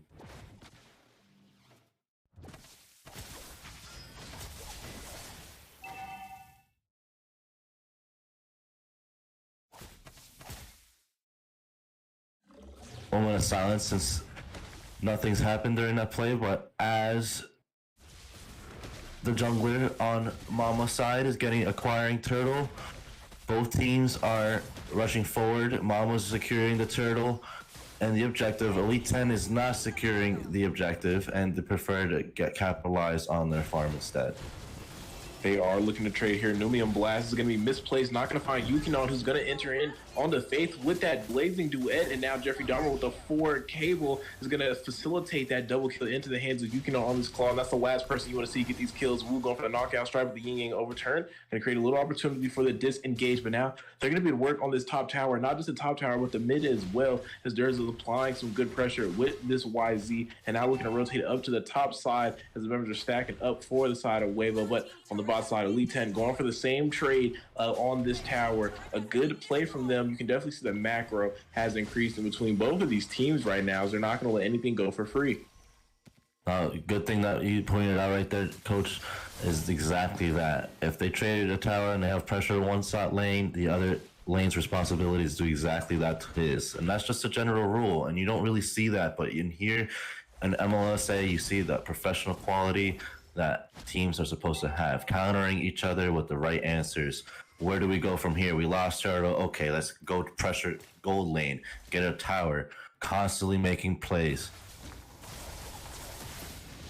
Definitely making plays. Black Dragon coming in, but Wu gonna find the kill on Meliodas. Now Durza into the background, and now Fanny's entering the fight. Dawning Light gonna come from Daizu here with the Curse Bloodlings, though. Looks like the side of Elite 10 is trying to trade this out as the Raging Slash coming out from Act. Eska on this Lapu Lapu, gonna miss the stun though. Still looking for potential kills. Durza has been isolated in this team fight, gonna cut him off. Lapu Lapu is in the river. Go ahead and swing him down the way. That is a kill in the hands of Elite 10. But they have lost a trade 2-for-1 in the favor of Huevo here. Now let's take a look at these new items again. At the 7-minute mark, we have Claude still in the lead, smoking the whole team in competition in gold. The other marksman's trying to lag behind and catch up. Now, I will note, the Golden Staff, I believe, is the strongest new item based on the rework items compared to Corruption Scythe, because not only doubling the attack's effects, it's amplifying the true damage you're going to be receiving. Marksman like Claude, it's going to be devastating to the enemy team if they can't have an answer for that. I hear that, and no answer on this turtle as it is picked up uncontested by the side of Huevo. Elite 10 not in a position to be able to contest the way that they would like to, or that they will want to or need to. And now seeing Meliodas Faith potentially walking into a trap here from Wu, who's going to go ahead and land the knockout strike onto Faith here on this Bruno, dropping him low, and now you can potentially go in and finish up the job. But with Meliodas, they're going to choose to disengage. But who's not going to disengage? Durz going to go for the engage on Eska Sav on this Lapu Lapu, paired up with Daizu here. They're going to go ahead and stack up with each other and synchronize and go ahead and do the damage. Going to take out the XP laner of the Elite 10. They try to force it into the mid lane, but it's not going to work. Blazing Duet and Steel Cables coming in. Cutthroat going to go ahead and land, facilitate the kill in the Claude. They do find a kill on Carmilla. Nubian Blast, 2-man stun off the flicker. Finds Daizu, finds Wu. Dawning Light though from Daizu going to find 3 members inside of Elite 10. Damage being done. Durz a drop damage too low. Meliodas is on the chase. Faith trying to take down Daizu here is going to trade each other out in the mid lane. Meliodas does complete that kill on Durza off to the side. Trade 2 for 2 here. The last 2 remaining members from both sides of Elite 10 and Huevo. A lot of action in the mid lane. A lot of trades and a lot of clashing going on. New team trying to give an inch here as far as control of that mid river. Now I'm loving to see all the clashes and all the engagements that we've been seeing, especially the macro play. But I will say, I still think that this Claude is going to be remaining a monster, especially with that emblem. I've noticed that emblem that he's carrying gives him more gold as he's hitting a minion and a new champion. So that every little engagement is just getting him more fed, and they're just going to be waiting for that one team fight where it can end it all, or if Lolita makes that mistake on her shield. That could happen. Speaking of waiting, we did see that can still get used. So a little bit of utility burnt out from the side of Huevo. Didn't find a play. But speaking of finding things, Wu in that awkward positioning again, looking to cause a little bit of damage to Faith here. But even without the damage, doing good vision. He looks like he does commit in there. He's going to be forced out there. Is going to get taken out by AJ here. Now Jeffrey Dahmer might have made a mistake. Almost caught out by that Bruno. Nubian Blast going down to stun out Daizu. Now on the chase here is having Blade and company, but they're going to go ahead and choose to disengage and turn around for the Lord. But now Durz, here he comes, looking to join into the fight. Black Dragon and Blaze Duet, a wombo combo. Yukin are going to find Meliodas here, but can he find more? Daizu with the Dawning Life and cross from the mid inhibitor. Durz is going to land that Furious dive. Going to take out Faith here. That's a marksman down from the side of Elite 10. Now we're looking for more damage. Steel Cables in from Jeffrey Dahmer in the river, looking to take out AJ here on this category. Yes, he can, and yes, he will. Takes him down. Bravefighter stands out from Eska Sav here on the Lapu Lapu, trying to clean up this fight, but he's not going to be able to get it done. Getting forced out of the flicker as Durza is going to force him back with that Sean residue there. Now they're not going to force their attention over here to the Lord. Quality team fights, as I've been seeing. Constant clashes all day. Both teams are acquiring gold and just hitting it out. I know that for a fact that Faith was chugging it out, trying to keep Elite 10 in that fight the whole time. Took care of Fanny as he was coming in. But as we were just noting out, Claude is just too much. 5-0, and those items that he's building, just too strong. That gold lead, too strong. Can Elite 10 come back and focus the Claude to make this team fight in their favor?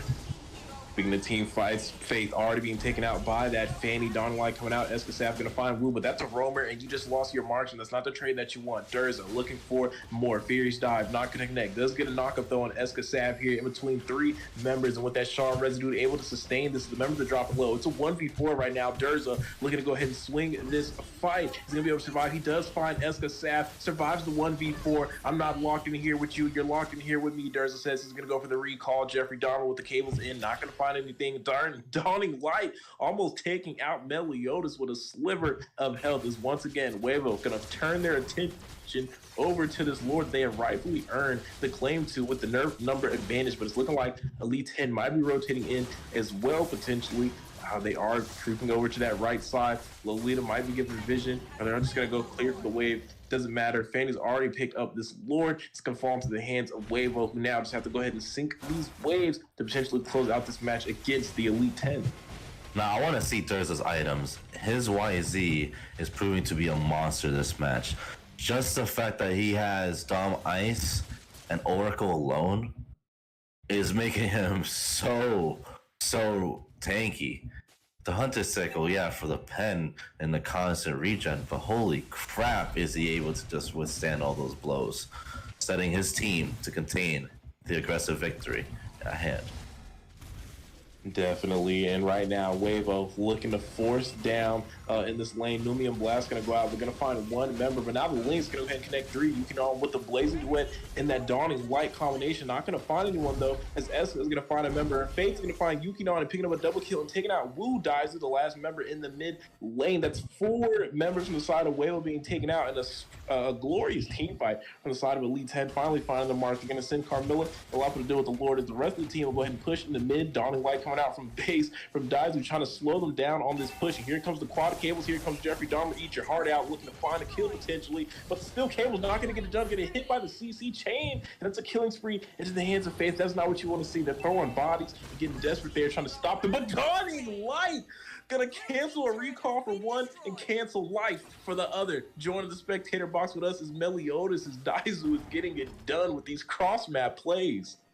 Oh my gosh, as I was hyping up Mama all game, Elite 10 showing us why they're out here in the MLSA stage with just one split-second team fight. They took over the map.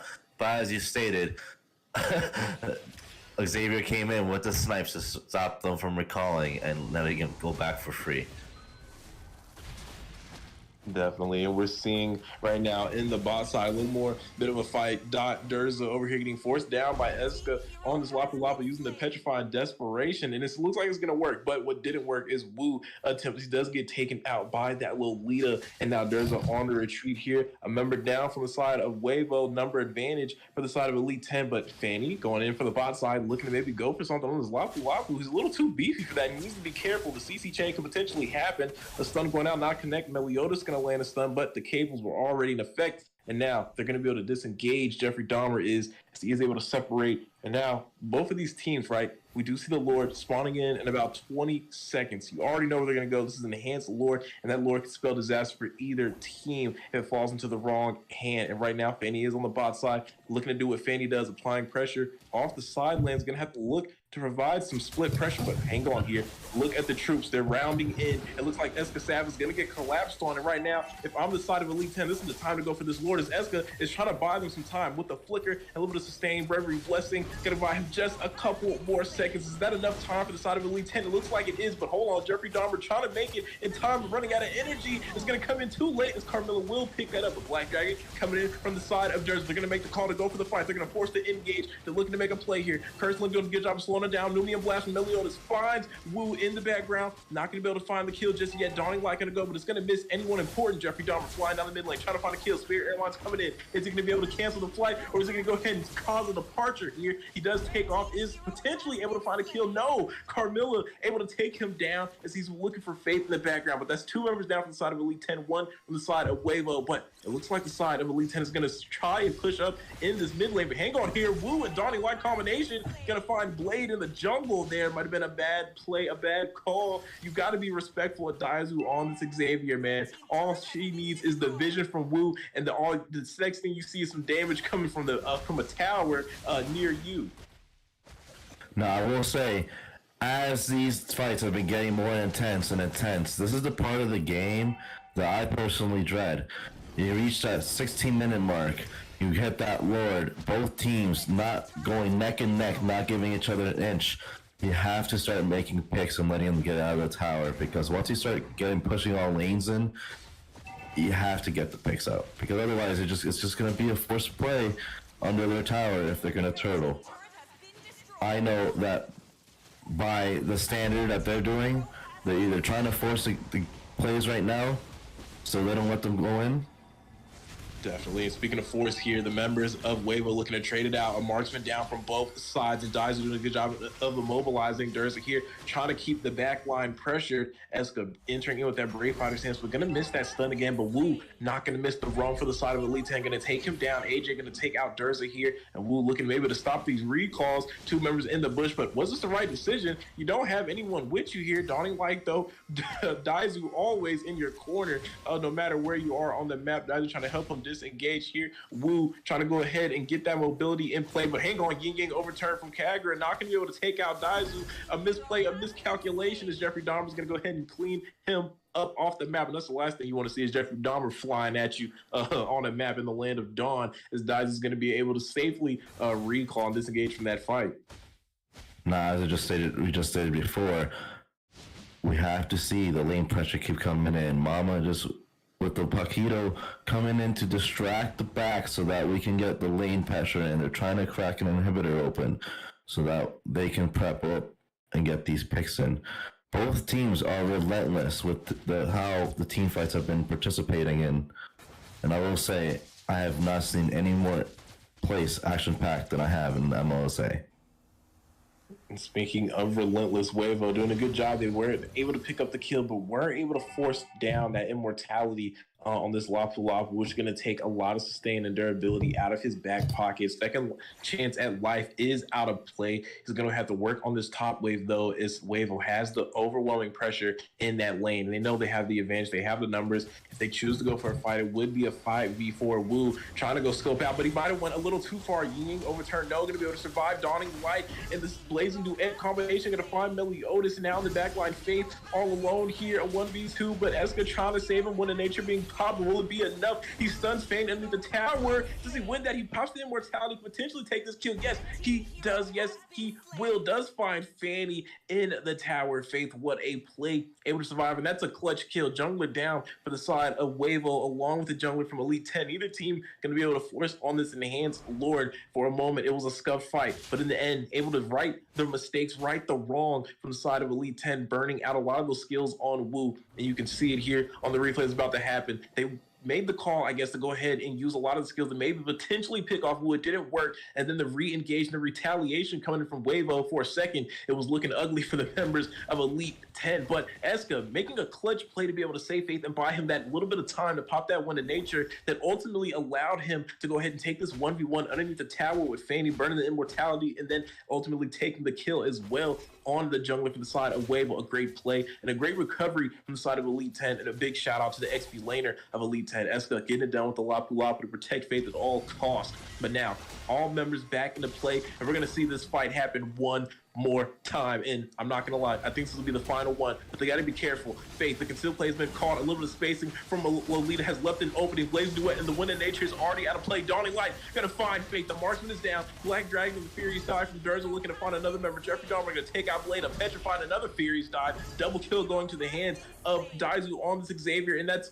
4 members down for the side of Elite 10. All that's left is Eska on this Lapu Lapu. He made a great play to save him last time. I don't think we're going to see it again. Miracles don't come twice, too many times in the land of Dawn. And Huevo looking to apply that pressure to taking that mid inhibitor. It has fallen down. Eska with the Brave Fighter stance is going to find Yukinon, though, with the Raging Slash. He's still alive, still buying some time here. He's dancing around, kiting around. It's one cannon minion. If he can take it out, that'll definitely be able to buy some time for the members to come back. The cannon minion is still up, but it's almost about to be taken out. And somehow Sav has survived with that Bravery Blessing. Takes out the last cannon minion. Jeffrey Dahmer gonna have to cut cable back out. Raging Slash again. He's trying to do what he can to stop them, with the Dawning Light doing a lot of damage. And the shutdown now going to the hands of this Durza on the YZ, and it's gonna be too late for the members of Elite 10. The desperation, you can see it, the Numian Blast, but it was just a little too slow, as Huevo is gonna go ahead and take match 1 in the second series up against Elite 10. Oh man, what a match. Neck for neck. Mama, Huevo, and Elite 10. Congratulations. You guys won my heart tonight. You guys were constantly coming at each other, know each other's bags of tricks. The fights were intense. The plays from Faith and Eska, Daizu and Yuki, Jeffrey coming to the cables. I'm just absolutely at a loss for words. Absolutely at a loss for words of how crisp this series has started. And I'm glad to be here.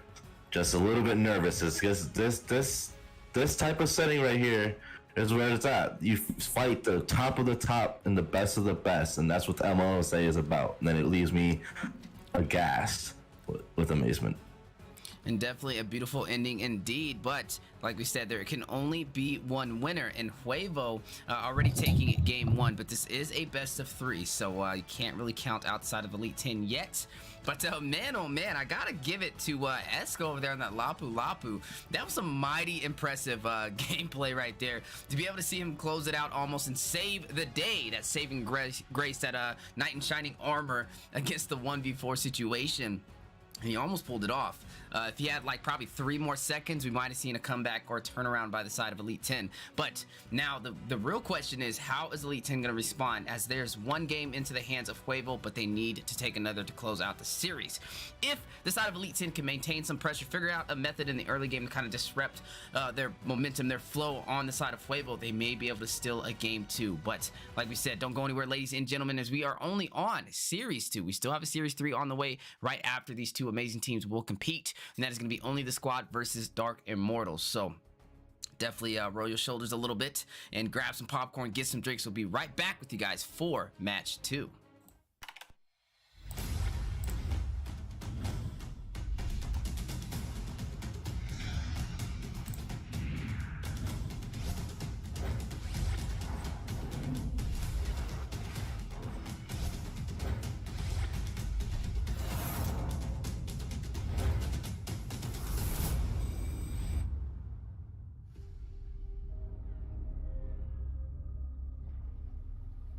The sky is so vast, isn't it?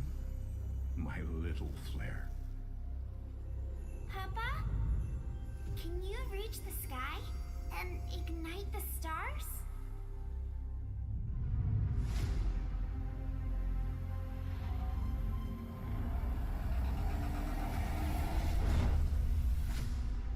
Of course, Honey Bunch.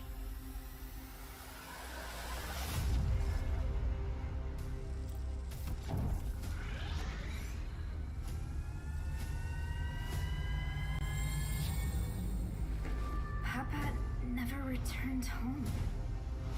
He's among the stars now. But what about me?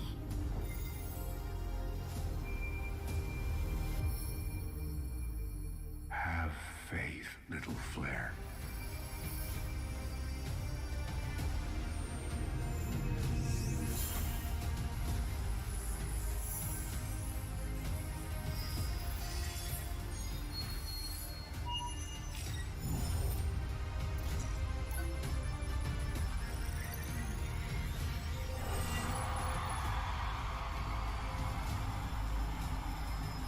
Now this is a wonder to behold.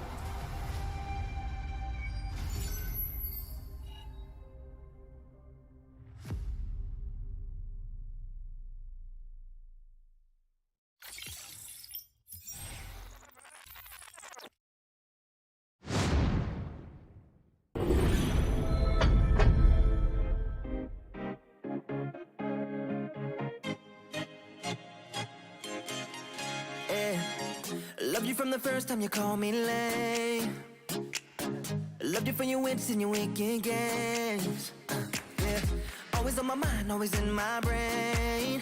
Yeah, with you the summer came and went in a day, and I've been craving you since the first time that I sat by your side. And I've been on my knees thinking time is gonna fix me inside. No, nothing's gonna make me forget, and I don't think I want to forget anyway, yeah.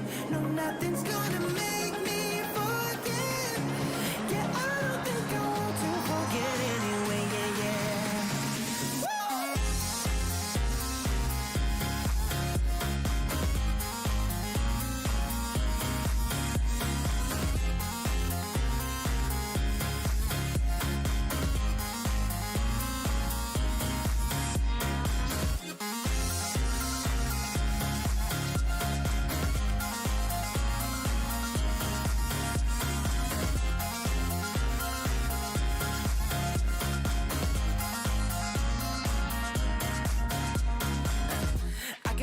When you're miles away, yeah, you can make it shine when the whole world rains.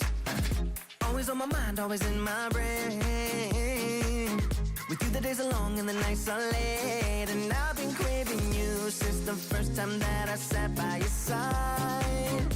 Ooh, and I've been on my knees thinking time is gonna fix me inside. Oh, no, nothing's gonna make me forget, and I don't think I want to forget anyway. Yeah, yeah. No, nothing's gonna make me forget, and I don't think I want to forget anyway. Yeah, yeah. No, never,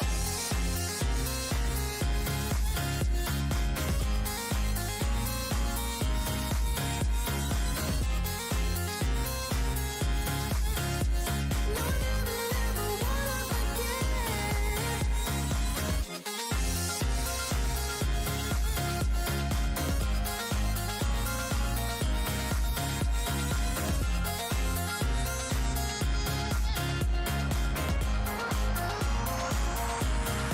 No, nothing's gonna make me forget, and I don't think I want to forget anyway. Yeah, yeah. No, nothing's gonna make me forget.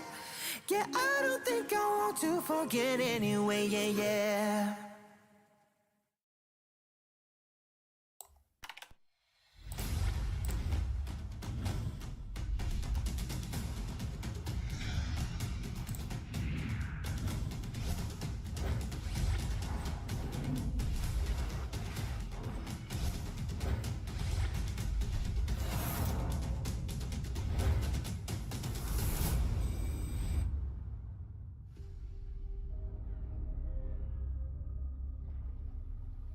The sky is so vast, isn't it? My little flare. Papa? Can you reach the sky and ignite the stars?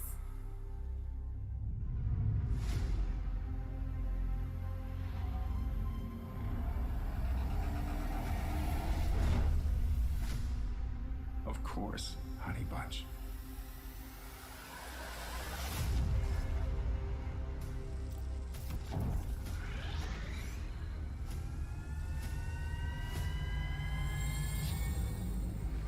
Papa never returned home. He's among the stars now. But what about me?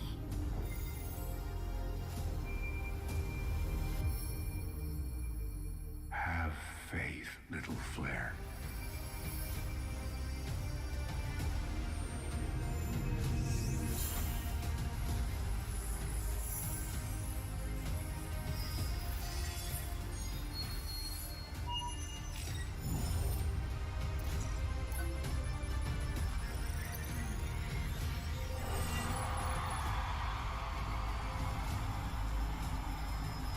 Now this is a wonder to behold.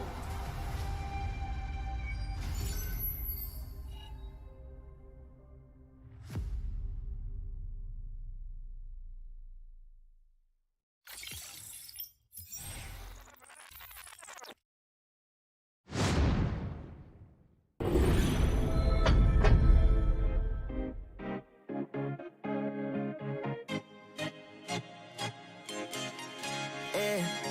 Loved you from the first time you called me lame. Loved you for your wits and your wicked games. Yeah. Always on my mind. Always. Ladies and gentlemen, welcome into the Land of the Dawn. We are the Mobile Legends Scrim Academy, and we have a banger on the way. We are on match 2 for Series 2 today. Speaking of today, we are on day 4 for Week 5, Season 1 of the Mobile Legends Scrim Academy. Super excited to see these teams compete, but before we get into these two teams, let's get into the entire schedule for the day. Series 1, we saw Nefarious go up against the Gods, the revamped team from Demigods. Not too much of a name change, maybe just cutting off 2 letters, but speaking of cut off, you did see Nefarious cut them down with a 2-0 sweep in the first series. Now, we are currently on Series 2, the Elite 10, the veteran team for the Mobile Legends Scrim Academy, going up against the top 32 team in North America. The Huevo Mama's eggs are hot as they were able to take the first game, and that is going to put Elite 10 in a deficit. They have to kind of find a turnaround and win this game to even out the scoreboard, or we will be seeing Huevo win in a similar fashion to Nefarious with that 2-0 sweep. Moving on after that, we are going to go into Series 3 with only the score Squad, another team that was top 32, currently revamped and led by Coach Deku now, going up against Dark Immortals. And I'm excited to see how these teams compete, progressing inside of the Mobile Legends Scrim Academy for the Land of the Dawn. But let's jump into today's match, right? This is match 2. We just see Huevo take game 1 with a very swift finish. And now Elite 10 and needing to answer back. I wouldn't even say swift finish. It was a pretty decent game from both sides. But we know Huevo's one of those teams, when their backs are against the wall, they're able to get that finish off. And we need to see some more pressure in that late game from the side of Elite 10. Speaking of pressure, pushing P, we got Coach Deku leading on to the play-by-play today. And then also assisted by the one, the only Eunice on the on-point analysis. How you guys doing today? Hello. Hello, feeling good, my boy. Match 2, Series 2. This could be another sweep, or it could be Elite 10 fight back and even up to score 1-1. I'd like to see the latter, but we saw a sweep in Series 1. It's not impossible to see a sweep in Series 2. But speaking of sweep, Glue, one of the sweep and rising picks in North America, not just North America. I got to see this Glue pick over in the Philippines, actually in the tournament going on, getting picked up as a first pick on the blue side. So definitely something that's been rising. Very excited to see. And from the side of Huevo, a comfort pick for multiple members of Huevo. They've just been waiting on that buff, and now it's here on patch 1.7.44 of MLBB. Glue has finally solidified a spot in that XP lane and got a claim to the top lane. And now Huevo looking to use and abuse that up against Elite 10. Absolutely. Now we're going to take a look at these bans real quick. So I do see the Leomore, Valentina, and Kaja, the first 3 prio bans. And then on the other side, it was Fanny, Joy, and Leslie. Now, I was peeping the last match. I had to sit out because I just came back from playing. But they opened up that Fanny, and that was a big issue. But for now, I see everything looking fine. I see the side of Huevo that they did a double ban marksman, that Claude and that 1-1, and that forces Elite 10 to actually kind of work around. But I do see Beatrix still open, but instead they did pick up the carry. But for the side of Elite 10, I do see a double mage ban, but Valier got banned. And I'm pretty sure someone from the side of Huevo is actually a Valier like main. I'm not sure, but definitely an interesting ban from the side of Elite 10. I do see the Yve banned out, so a lot of backline mages are banned out. I do see the Xavier though. Xavier's been pretty cracked. I did play him myself today, and very, very nice CC coming in from the side of Elite 10. I do see a Gord pickup. I think that's the first Gord I have seen in the MLSA tournament. Not underestimating him, but we all know that, Gord's been kind of thrown down the rabbit hole for pretty much every single season. I don't really see him that much. I do see an actual assassin picked up by the side of Huevo. I do see that Ling. Now, currently in our current meta, all like tank junglers or fighter junglers are prioritized right now. So I have not seen I have seen assassin junglers picked up in MLSA, but in this comp, I think it's actually pretty valid. They do have a frontline glue. They do have a single target CC by Franco. They do have a pretty big AoE marksman, and they do have that Gord that can puncture through the backline with his ult. And I do see Yuzong getting picked up. Yuzong is pretty good so far, but Deku, I'm gonna put it on you again. There's two teams here, right? Elite 10, and there is the Huevos. If you had to pick a team just by draft, whose side are you favoring? Does the draft include some knowledge on the players? No, I said solely off of drafts. Well, I mean, I'm not gonna lie. I'm gonna give the draft. That's a tough one. Okay, if we're being realistic, if I'm looking at the draft, I kind of have to give it over to the side of Elite 10. Their draft is pretty well balanced. It's pretty nice. They kind of all flow together, go together. You can see the synergy in between the picks and kind of what they're going for here. But I can't sleep on the other side, right? On paper, while the team fight composition is strong, again, a lot of pickoffs, like you pointed out, over from the side of Huevo. So there's win conditions for both of these teams, but I'm one of the people that really like team fight compositions a little bit more than pickoff. So I'm gonna have to go ahead and hand it over to Elite 10. Absolutely not. As we're gonna enter in here, not too much is gonna go on until probably the neutral objective turtle comes up. But I do see Yukinon on that Brody, and I do see Faith on that carry now. As we know that Brody is a very ranged marksman, and unlike carry, you kind of have to be all up in her face to do damage. So the goal is going to be very interesting. I do know that Brody's probably going to out clear the minions compared to Carrie. Carrie kind of has to be careful here, not to overextend too much to that Brody. But as for EXP lane, there's just that glue, there is that Yuzong, but we both know they have really good stability because that Yuzong has that life steal, as we just see now. So Yuzong definitely has the upper hand of clearing minions, and it has the ability to sustain a lot of stuff. And for mid lane, it's just a Gord. Gord does have clear, but Xavier actually falls off with clear. Xavier doesn't have too much damage early game, so definitely going to be interesting. And I do see a little bit of pick off going here, but I think they're going to very definitely back off. But I'm not sure yet. But speaking of pickoffs, Speaking of pickoffs here, up in the top side, potentially a little bit of a clash in between the XP lanes. They're going to have walked this off. Iron Hook coming out from Franco and going to miss narrowly left, not going to be able to find anything there.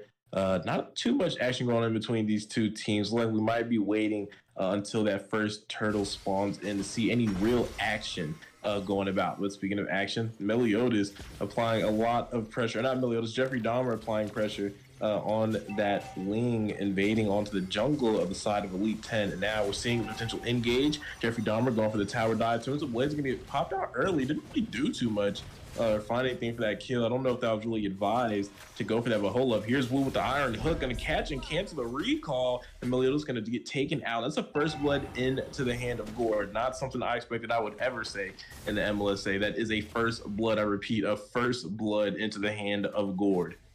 Absolutely. Now, we do see the neutral objective turtle getting picked up by the side of Elite 10. And speaking of pick up, we saw a kill from Daizu facilitated by that Iron Hook again, and now Black Dragon jumping in with that Furious Dive and Petrify, able to secure another kill as well in the background. But speaking of the background, there's on this glue sitting on a Kai here, trying to punish him with that split. But now the return Heaven Blade with the heavy spin, and the fight is currently split up right now as Meliodas is trying to make something happen here all alone, gets taken out, and now the chase is AJ was trying to take out Wu, but all the CC and the stacking from Durza and Daizu.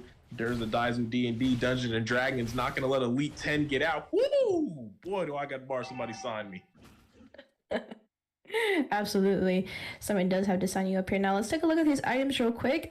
3 minutes in currently. Nothing too special going on, but I do see some little core items getting picked up here. Not technically core as of now, but for the timestamp, it is very crucial. So now for both mages, they have a lot of good stuff. And speaking of crucial,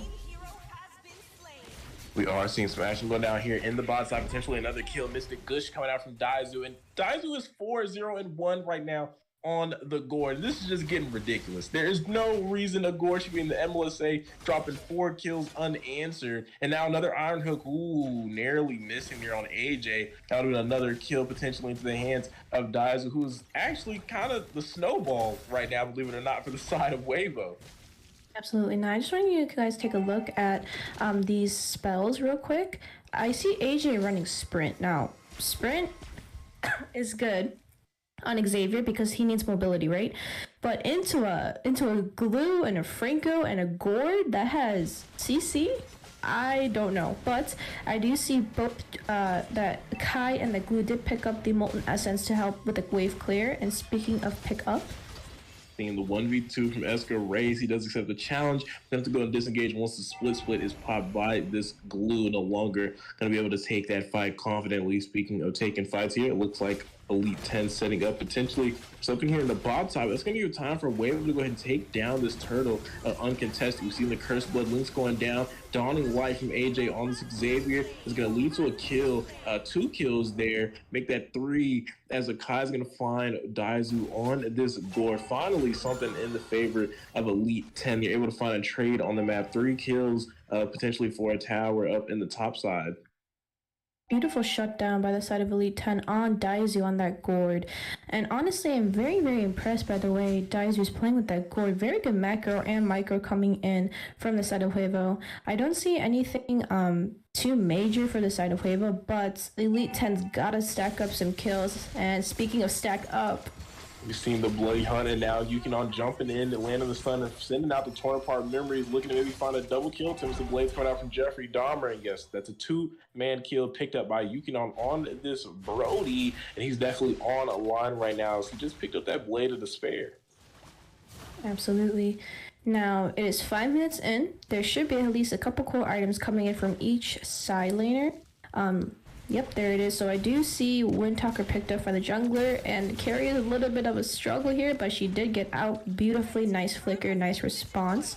On the side of Huevo, absolutely not too big of a goal lead yet, but as for kill-wise, yes, kills did end up falling into the side of the mage and the marksman. Speaking of kills, we're seeing the heavy spin pin woo here on this Franco, who's looking to find a hook, an iron hook. Mr. Gush coming out from Daizu, torn apart memories, killing Kareem to the side. Oh, Yukon is going to take down Akai's. Jeffrey Dahmer is going to take out Carmilla, 2 members down from the side of Elite 10. Dawn Light coming out from AJ, but at what and for what, not going to be able to find anyone there. So now the mid tower is going to fall in the favor of Huevo. We're seeing the stun potentially being landed out by Daizu. It looks like they're going to stop Iron Hook.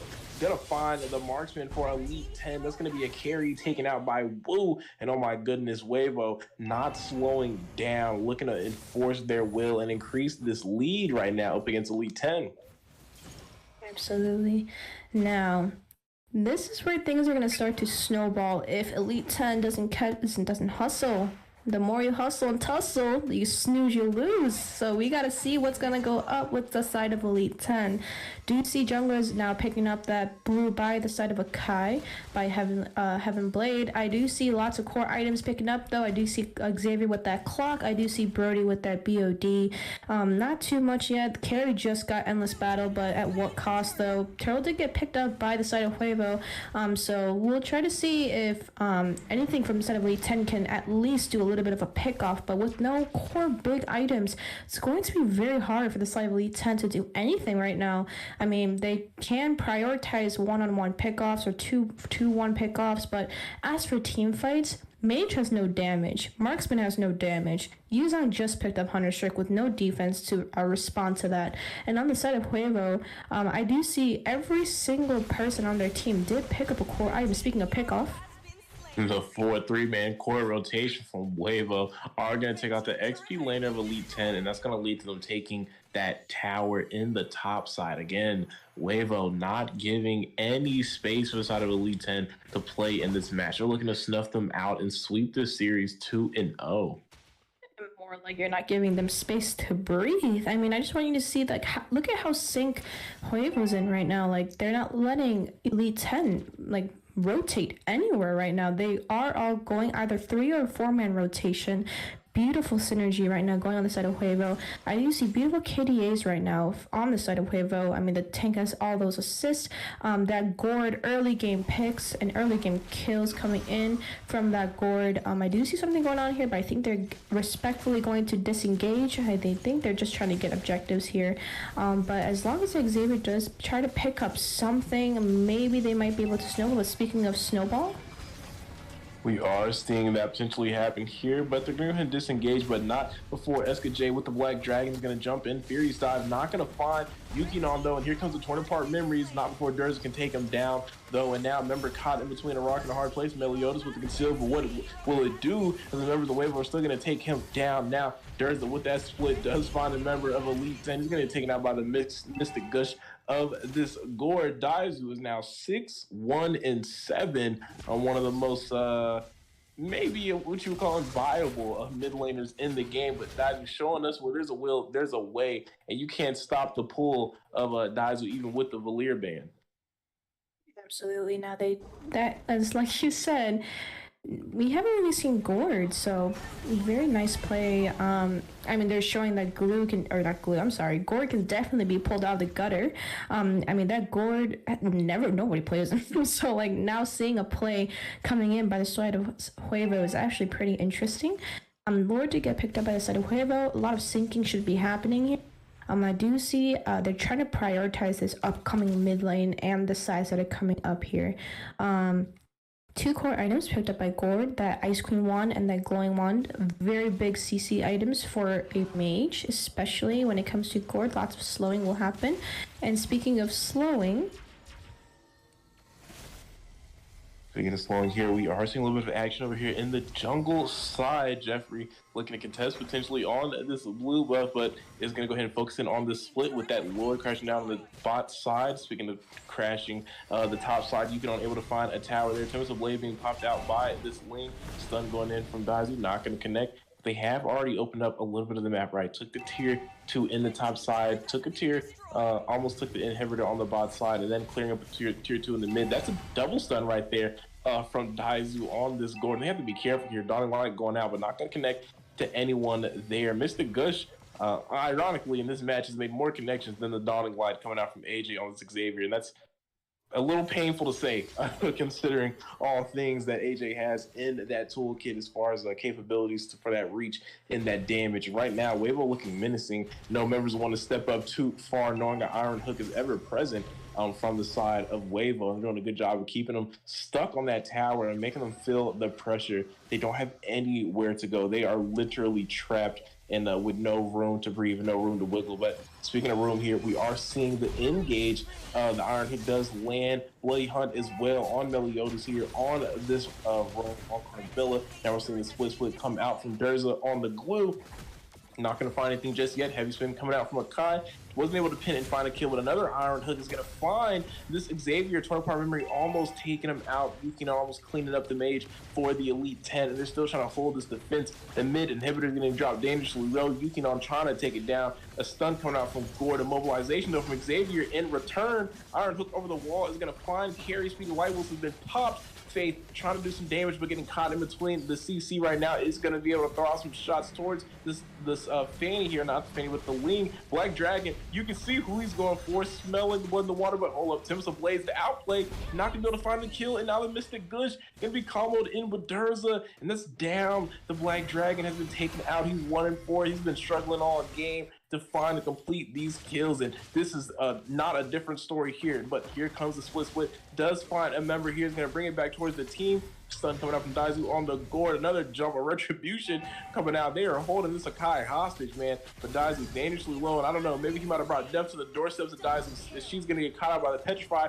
Faith finding the double kill on this carry here, and now they're still in the chase. This Ling going after the Akai does find the kill, but at what cost? It's looking like they're going to be able to close the gap. Oh, Tempest of Blade though going to dodge this Dawning Light and some of the damage from Faith on this carry, and that was a great play. They're able to escape after taking down the jungler from the side of Elite 10, and you can see all the action here that we just capped over. All of these plays, we've seen Faith potentially almost getting caught out, being able to sidestep over that wall and doing a lot of damage, and then we've seen the clean up or potentially the pick off from Akai, but no. Then we thought YZ was going to be able to get the job done, but again, no, wasn't able to find it. Tempest of Blade, the micro coming out from Jeffrey Dahmer, able to secure his escape, and then Durza able to go ahead and clean up the Black Dragon there. Huevo doing a great job up against Elite 10, and then getting it done yet again. We can see the plays happening there, but speaking of plays, it looks like Blue might have been off a little more than he could chew. Hold up, bars, as Space is going to go ahead and take down Durza, and now we're going to look to push up the pace. Black Dragon's been called in. Woo all alone. He could go for the Furious Dive, couldn't go for this right now. Yes, Fury Dive is going to be in, as Woo's going to get cut out all alone, getting knocked up airborne. That's 2 members down, but here comes Mystic Gush on the Blade, not going to find a kill. That's a front liner, not going to have the damage to take him out, and that's a number advantage into the side of Elite 10 ahead of this Enhanced Lord coming down the mid lane. Beautiful. Now, that mistake from the side of Huevo has actually given Elite 10 a chance to come back and try to push up these lanes. Now, they don't have that front line, like you said. That Frango did get picked off, so now that Lord is kind of useless now for the side of Huevo. That wasn't a Luminous Lord, but a Luminous more like Garbage Lord at this point. I do see they're trying to clear up lanes, but we already know that Huevo's lanes are getting beautifully pushed up and beautiful sync right now. The side of Elite 10's minions are a little bit wonky right now. I do see that mid lane minions are pretty much okay, but we do see the response from Yuki cleaning up those minions and the Ling on the bot lane and the glue. Beautiful response by all side laners and mid laners to push up that minions. They're not giving Elite 10 a chance to breathe here, man. So I'm not sure. Elite 10, they said they wanted to fight, but Huevo said we finna tussle. And speaking about tussle, We see Durza secure the kill on Meliodas, and then Yukino able to take down the Black Dragon. 2 members down from the side of Elite 10 and critical components, if you ask me. Huevo, knowing this, they are starting to group up, but they got to go clear these waves. They need the minions, man. You can't push without them. You need the canyons. You need the melees. You need something to get in range of that Nexus. You want to be able to take it down, but it looks like they're not going to go for it. Right now, they had the opportunity, but because the pressure was not on already and the waves not going to be able to go for it. And that's going to be another opportunity here for Elite 10 to potentially steal this match and go 1-1. They have to find a way to punish Huevo for any little mistake that they make. Absolutely. Speaking of two crucial deaths, yeah, that is very true. So the side of Elite 10 actually lost that Carmilla and Zong when that fight happened. They did use that little light bulb and they did get vision, so they respectfully backed off, and now they're going to split up back again and see if they can clean up any waves.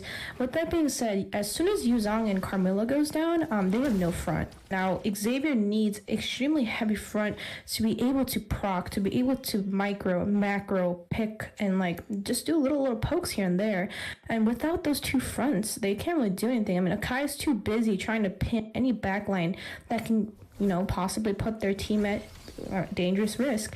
So with that being said, not much going on too much by the side of Elite 10. But speaking of Elite 10, we're seeing the split coming in from Durza on this glue. Gonna look to take a member. Dawning Light coming out. Not gonna find anyone though, but hang on. Wu here potentially looking for an iron hook. Couple of minions in between him and the members of Elite 10 looking to make a play here. But we could see it come through right now, but no, not going to be able to line the hookup just yet. Still waiting. Throws it, misses a little wide right, but hang on. We do see Ling starting up this Lord all by himself. Jeffrey Dahmer showed us what he could do with the Fanny without the buff, and now showing us what we can do with the Ling without a good conditions here. So he's going to be able to go ahead and solo this Lord after spending the majority of the game splitting up the side lanes. Absolutely. And Ling was a little bit fall back in the late game. He was 1-1-4 the last time I saw him. Now the scoreboard changed to 4-1-9. Now we do see a full items build on the side of Huevo. Just Franco needs one more damage defense item for the side of Franco. I do see Athena Radiant should be picked up actually in my opinion, but I do see Carmilla built it, but for that gourd leaves a lot of free space for defense for the side of Elite 10. That gourd just really got fed way too much early game, being able to pick off all of these, and I do see lane synced, but only bot and mid did get synced up, but talking about synced up. They do have the siege though. Black Dragon coming out from this YZ, trying to zone off the members of Huevo, but eating up a lot of damage right now. He does get connected by the Iron Hook and the Bloody Hunt combination as Yukino is going to go ahead and pick up that kill. Now slowly but surely working it down, front to back formation coming in with that Mystic Gush. They're looking to make the plays. Heavy Spin coming out though to find a member, but Yukino going to find two members. That's a double kill to the gold laner of Huevo, and here they are closing on the Nexus. Getting pushed back by Faith here. Can they stop them? Doesn't like they can. Doesn't like they have the defensive structure to be able to stop them. The Nexus is slowly but surely getting chipped away, but no. Hold up, AJ able to take down Brody here, and Elite 10 did make a last-ditch effort to defend this. I can't believe it that Huevo was able to get forced back off of this, and again, a second chance, just a little more time, Elite 10 said. We just need a little more time to win this out against Huevo. I mean, look at that Nexus. Barely holding, I mean, just look at that. Just look at that. That is barely anything left. And they did defend it beautifully. Now, speaking of defending, not too much going on here, so we're going to move on to the items now. Gord's at full build. I do see a Winter Truncheon picked up by the side of Gord, probably for that back line. It's going to get very, very disgusting now for the side of Huevo. I do see Xavier, 3 core items picked up now, so that the Enchanted Talisman for that mana stability and sustain. Clock is going to sustain now. I don't know if you just saw that Dawning Light going shine right down the middle. Took 1/4 of Gord's health out. So now Xavier is now actually starting to scale pretty much a lot. Did pick up a penetration item, which is that divine alongside with that lightning. So as long as Elite 10 can, you know, be able to put up that front and have Xavier be able to micromanage all of those kills. And speaking of micromanage, we do see Ling being able to finish off that Carmilla. So that beautiful hook by the side of Franco was absolutely very, very beautiful. It was one pick off now. That gives already a disadvantage for the side of Elite 10. I do see Ling already starting at that Lord, so this is definitely going to go into the side of Huevo. No way in shape or form can Elite 10 pick up that Lord. What they need to focus on is try to get those little mistakes now. They need to try to pick up anything they can. The smallest mistakes can put their team at an advantage. I mean, they did try. They proved themselves. I mean, look at that Nexus tower earlier. That, like, literally a shivel of health left on that Nexus, but they said, no, we're going to fight this out. We're going to do this again. We're going to tussle one more time before things get dirty and down. So now I do see that Lord coming down that mid lane. Lanes have already been synced by the side of Huevo. They did beautifully clear up that bot lane, but I think Lord's getting pushed a little bit too far in right now. And so I do see the top lane is now getting pushed up with a little bit late response. I do see a flicker burn on Wu, a failed hook, but we're gonna have to see what happens now. But speaking of what will happen, we're seeing the Black Dragon right now zone off the members of Huevo as they are looking to try to clear out the Lord. A Furious dive with the Petrify, going to get taken out by Daizu with that Mystic. Gush Iron Hook going to find a mini, but not a member of Elite 10. And look at Yukinon swinging right. He's looking to focus in on this tower, but Fate has other plans. Bearsing them down with the speedy light wheels and torn apart memories. Both marksmen fading each other as they take a step back after dishing a lot of damage. And here is Durza trying to secure something with the split, trying to find a member to pull back. And it's looking like Elite 10 might defend it again. That Dawning Light almost taking 3 members from Huevo. And yeah, they're gonna have to get up out of there, man. It's time to skedaddle because Elite 10's not playing around, man. They are going for the crazy defenses. absolutely, like I said, as long as they have that front, Xavier is allowed to scale. And as long as Xavier is allowed to scale, everyone on the side of Huevo that is really squishy, that Brody, that Gord, and that Ling, is going to be put at a huge disadvantage. I mean, look at that. Look at that Brody's health. Half of it just got taken off just by one ult from Xavier with no stacks.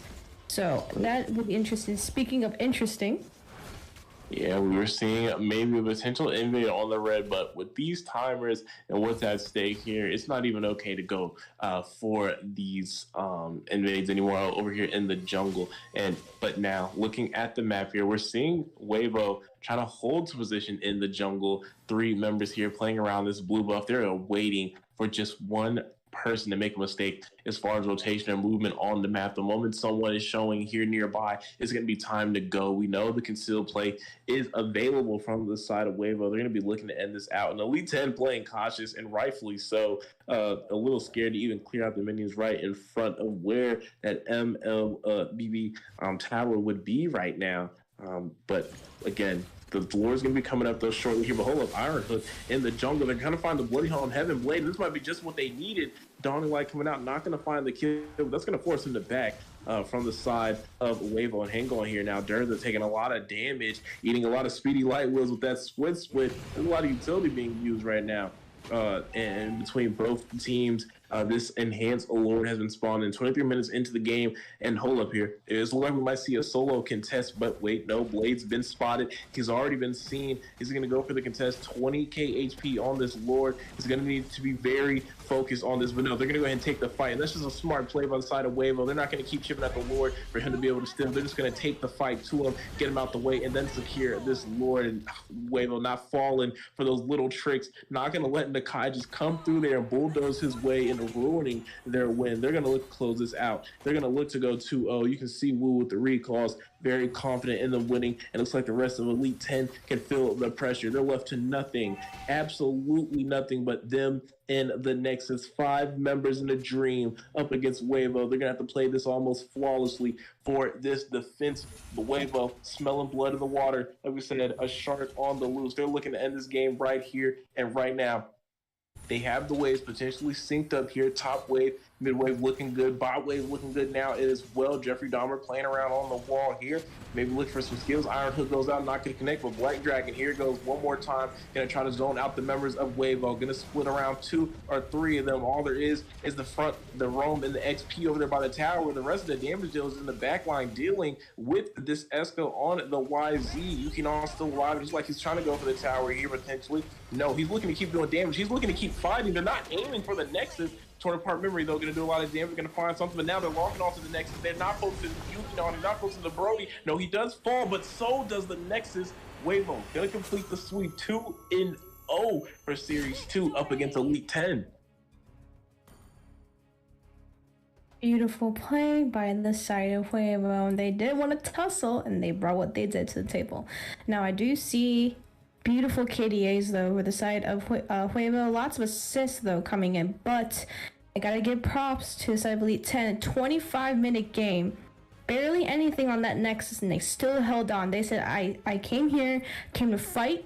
I gave what I gave, and that's going to be final.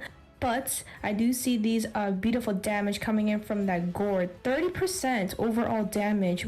Out damage the marksman. Now, usually, unless there is a heavy scaling mage, usually doesn't get that high.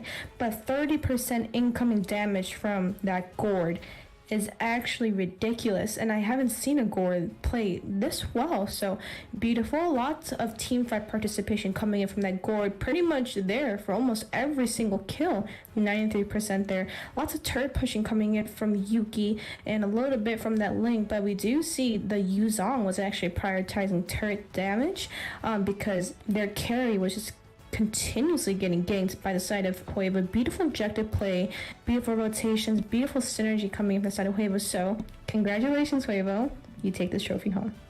Taking the trophy home indeed, and that is going to close out Series 2. What a smart play, some good macro, and Huevo able to stay on fire for Game 2. 2 wins in a row with a sweep, a similar fashion to what we've seen in Series 1 with Nefarious versus D-Gods. 2-0 all across the table today, and the question is, how will we forgo inside of Series 3, as we are going to watch only the squad go up against Dark Immortals. So definitely don't go anywhere, ladies and gentlemen. Get your popcorn, get your drinks. Special shout out to all the casters on the desk today, kind of dominating in each perspective role. But like we said, roles and all these things that are happening today, Huevo just able to pull through. Really good macro, really good micro, and I definitely see them picking a pace up. That's a top 32 team in North America. Elite 10 didn't do too bad. Just got to see some more answers on the late game presence if they do want to close it out against a top team like Huevo. But speaking of top teams, like we said, another 2 are on the way to compete for Series 3 in a best of 3. So definitely don't go anywhere. Grab some popcorn, get some drinks. We'll be right back with you guys momentarily.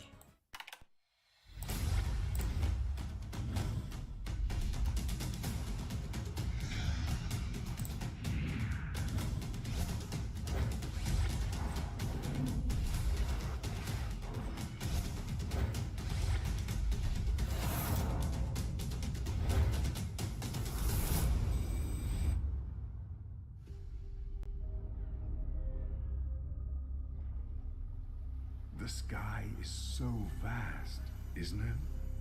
My little flare. Papa? Can you reach the sky and ignite the stars?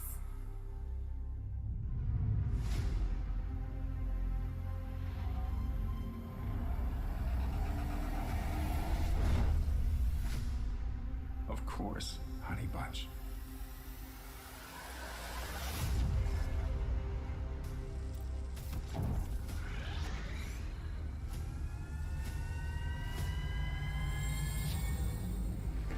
Papa never returned home. He's among the stars now. But what about me?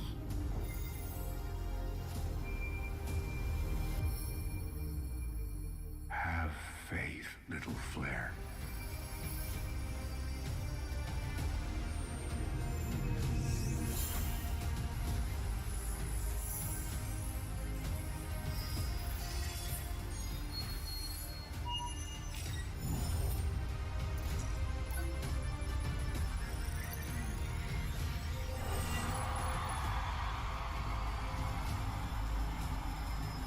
Now this is a wonder to behold.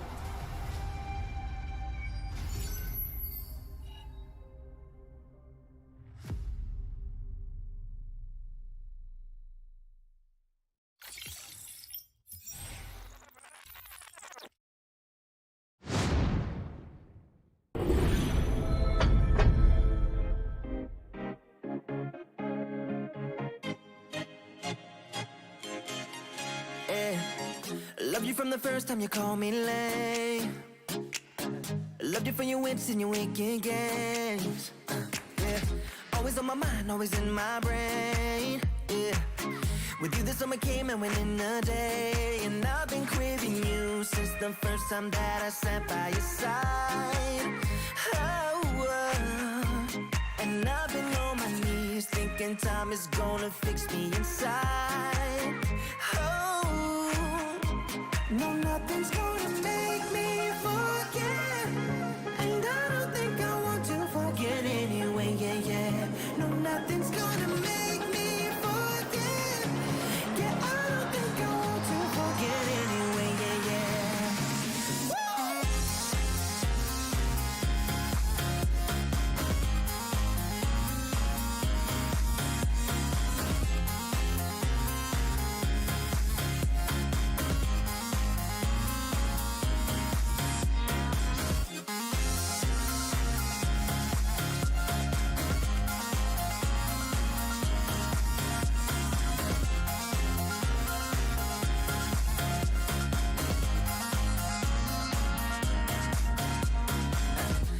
Feel it when you're miles away. Yeah, you can make it shine when the whole world rains.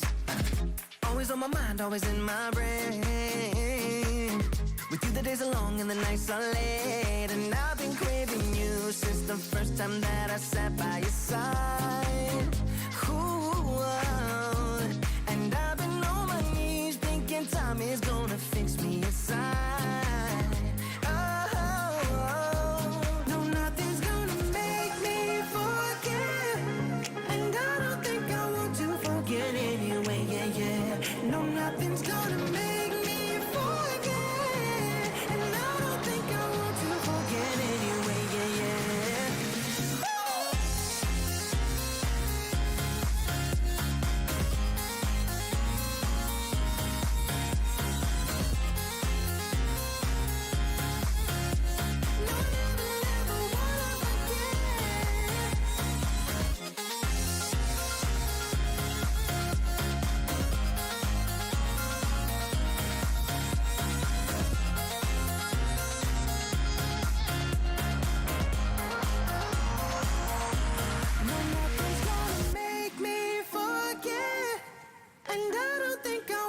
Forget anyway, yeah, yeah. No, nothing's gonna make me forget. Yeah, I don't think I want to forget anyway, yeah, yeah.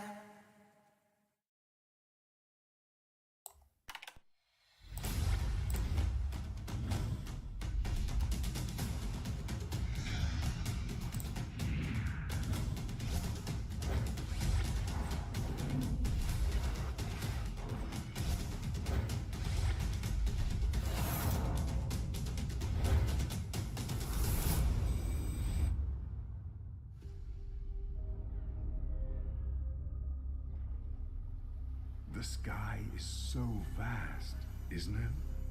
My little flare. Papa? Can you reach the sky and ignite the stars?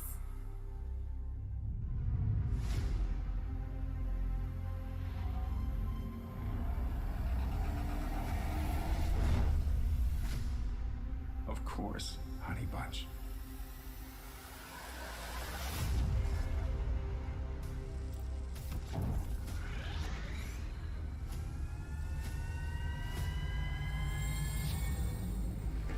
Papa never returned home. He's among the stars now. But what about me?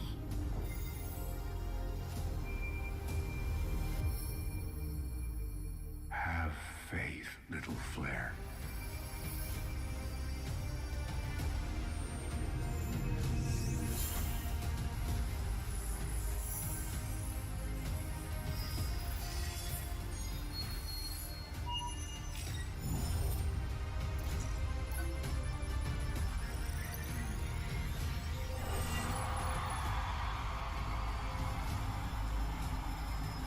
Now this is a wonder to behold.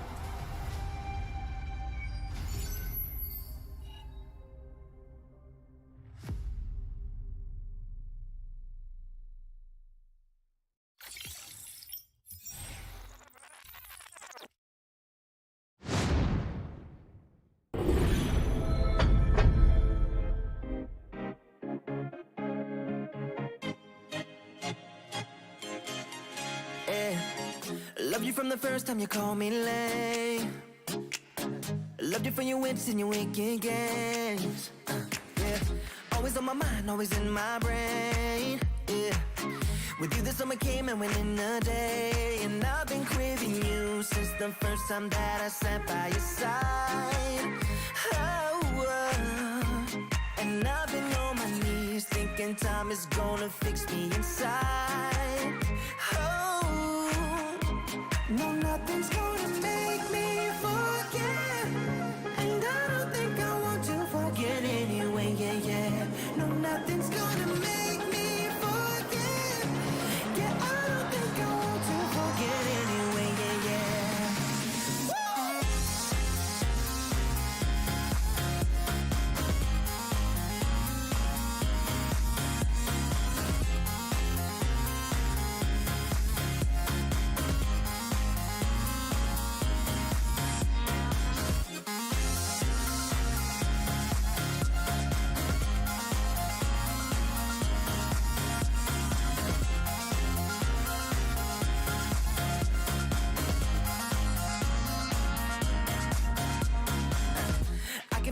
When you're miles away, yeah, you can make it shine when the whole world rains. Always on my mind, always in my brain. With you the days are long and the nights are late, and I've been craving you since the first time that I sat by your side. Ooh, and I've been on my knees thinking time is gonna fix me inside. No, nothing's gonna make me forget, and I don't think I want to forget anyway. Yeah, yeah. No, never, never wanna forget.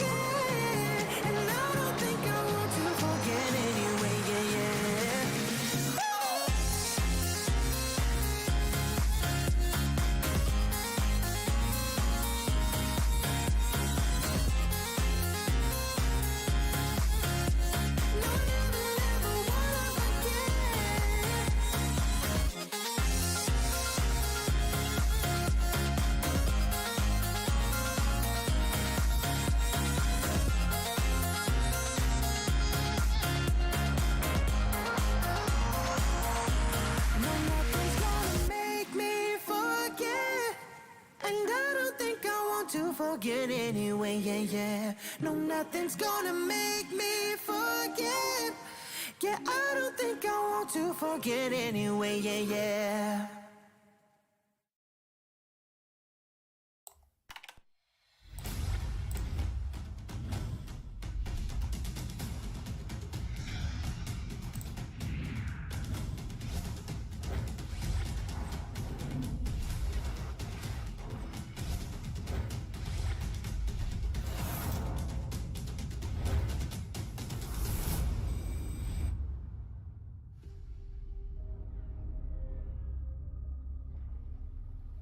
The sky is so vast, isn't it? My little flare. Papa? Can you reach the sky and ignite the stars?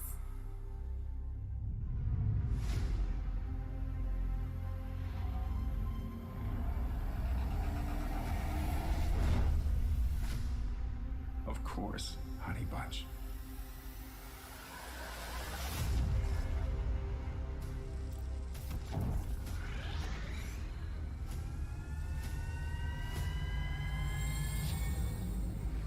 Papa never returned home. He's among the stars now. But what about me?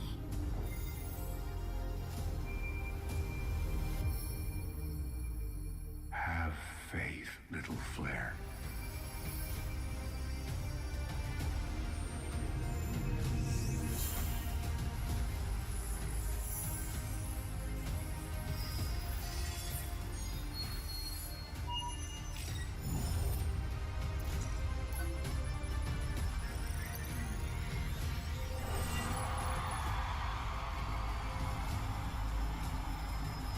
Now this is a wonder to behold.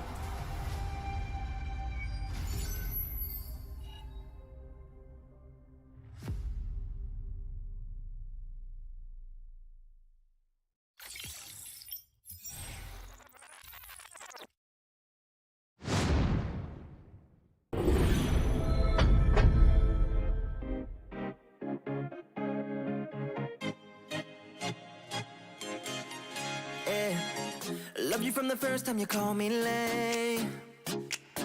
Loved you for your wits and your wicked games. Yeah, always on my mind, always in my brain. Yeah, with you the summer came and went in a day, and I've been craving you since the first time that I sat by your side. Ladies and gentlemen, welcome back to the Land of the Dawn. We are the Mobile Legends Scrim Academy, and today we have a banger as we are now on Series 3. But before we get into those teams, let's go ahead and look at the schedule for what we've seen previously through today's matches. For Series 1, we watched Nefarious go up against D-Gods in a best-of-3, and Nefarious in Series 1 was able to prevail with a 2-0 sweep. Similar fashion, moving on to Series 2, the Elite 10 versus the Huevo. Mama's Eggs was a little too hot, and they did win that match and the series with the 2-0 fashion as well. And now, moving on to Series 3, only the squad, led by Coach Deku, who you've heard previously casting the play-by-play and the on-point analysis, has joined the ranks, and they're going to go up against Dark Immortals, the Immortal Mafia, which is only 2 squads now instead of 3. So I'm excited to see what they bring to the table for the side of Dark Immortals, as we know they have what it takes to compete, but only the squad. This is kind of one of the newer teams in the MLSA. Not newer teams in the professional scene. Actually, I started it myself back in the day. We hit top 32, but this is a revamped version, and this is like their first, almost second week competing in the MLSA. Dark Immortals a little bit more seniority, but speaking of seniority, jumping into today's match, only the squad versus Dark Immortals. Definitely place your guys' votes on who you think will take game 1, as both of them are competing in that best of 3. Also on the desk currently, we are going to be seeing 2 amazing casters joining the table. We have Eunice on the play-by-play, and also we have Rim joining with the on-point analysis. How you guys doing today? Good.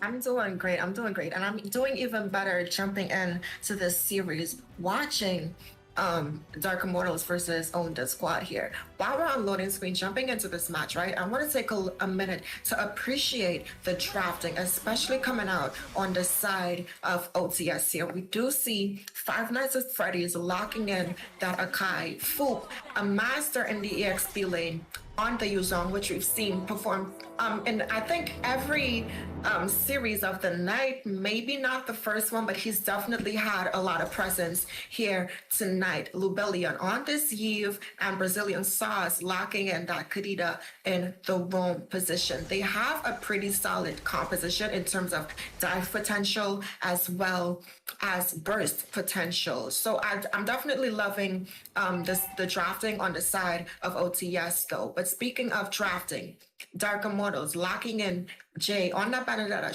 We know that she's one of those heroes that can kind of go against almost anyone that she's slotted against in that EXP lane, and she does have that cut potential as well as sustainability once those items start kicking in. Speaking of sustainability, Soy on that Faramis, as we see here, definitely going to be able to help his team survive and fight. Speaking of fights here, I do see that Faramis had to unfortunately go back with that beautiful response by the side of OTS. I do see that Kai lots of pressure up in the jungle side of Dark Immortals. Now, we do know that those 3 double mage lane and that Akai was beautiful to be able to pick off that Faramis here. And then speaking of pickoffs, I do see something kind of about to happen here. I do see everyone has rotated. A 4-man rotation up to the side of only the squad. Clint could be in a lot of danger. Speaking of danger, I do see that Harris popping in. Oh my goodness, the Faramis did pull in that burn the flicker as well. I do see a first kill secured by the side of Dark Immortals.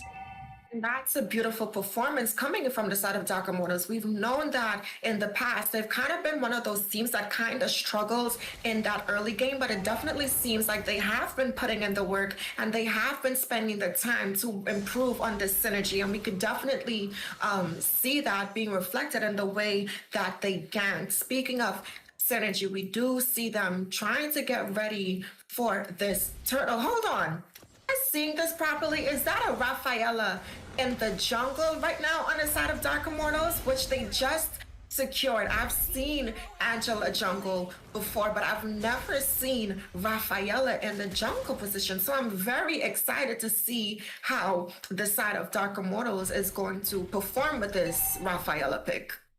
Speaking of pickoffs, I do see that Carrie did get killed by the side of OTS. It was a 3-man rotation up to the top lane. And beautiful play by the Akai. That pin was very beautiful coming in from the side of OTS. I see a little bit of invasion about to happen by the side of Dark Immortals, but I think they're respectfully going to fall off to be able to set up for the mid lane, possibly rotation to the bot lane.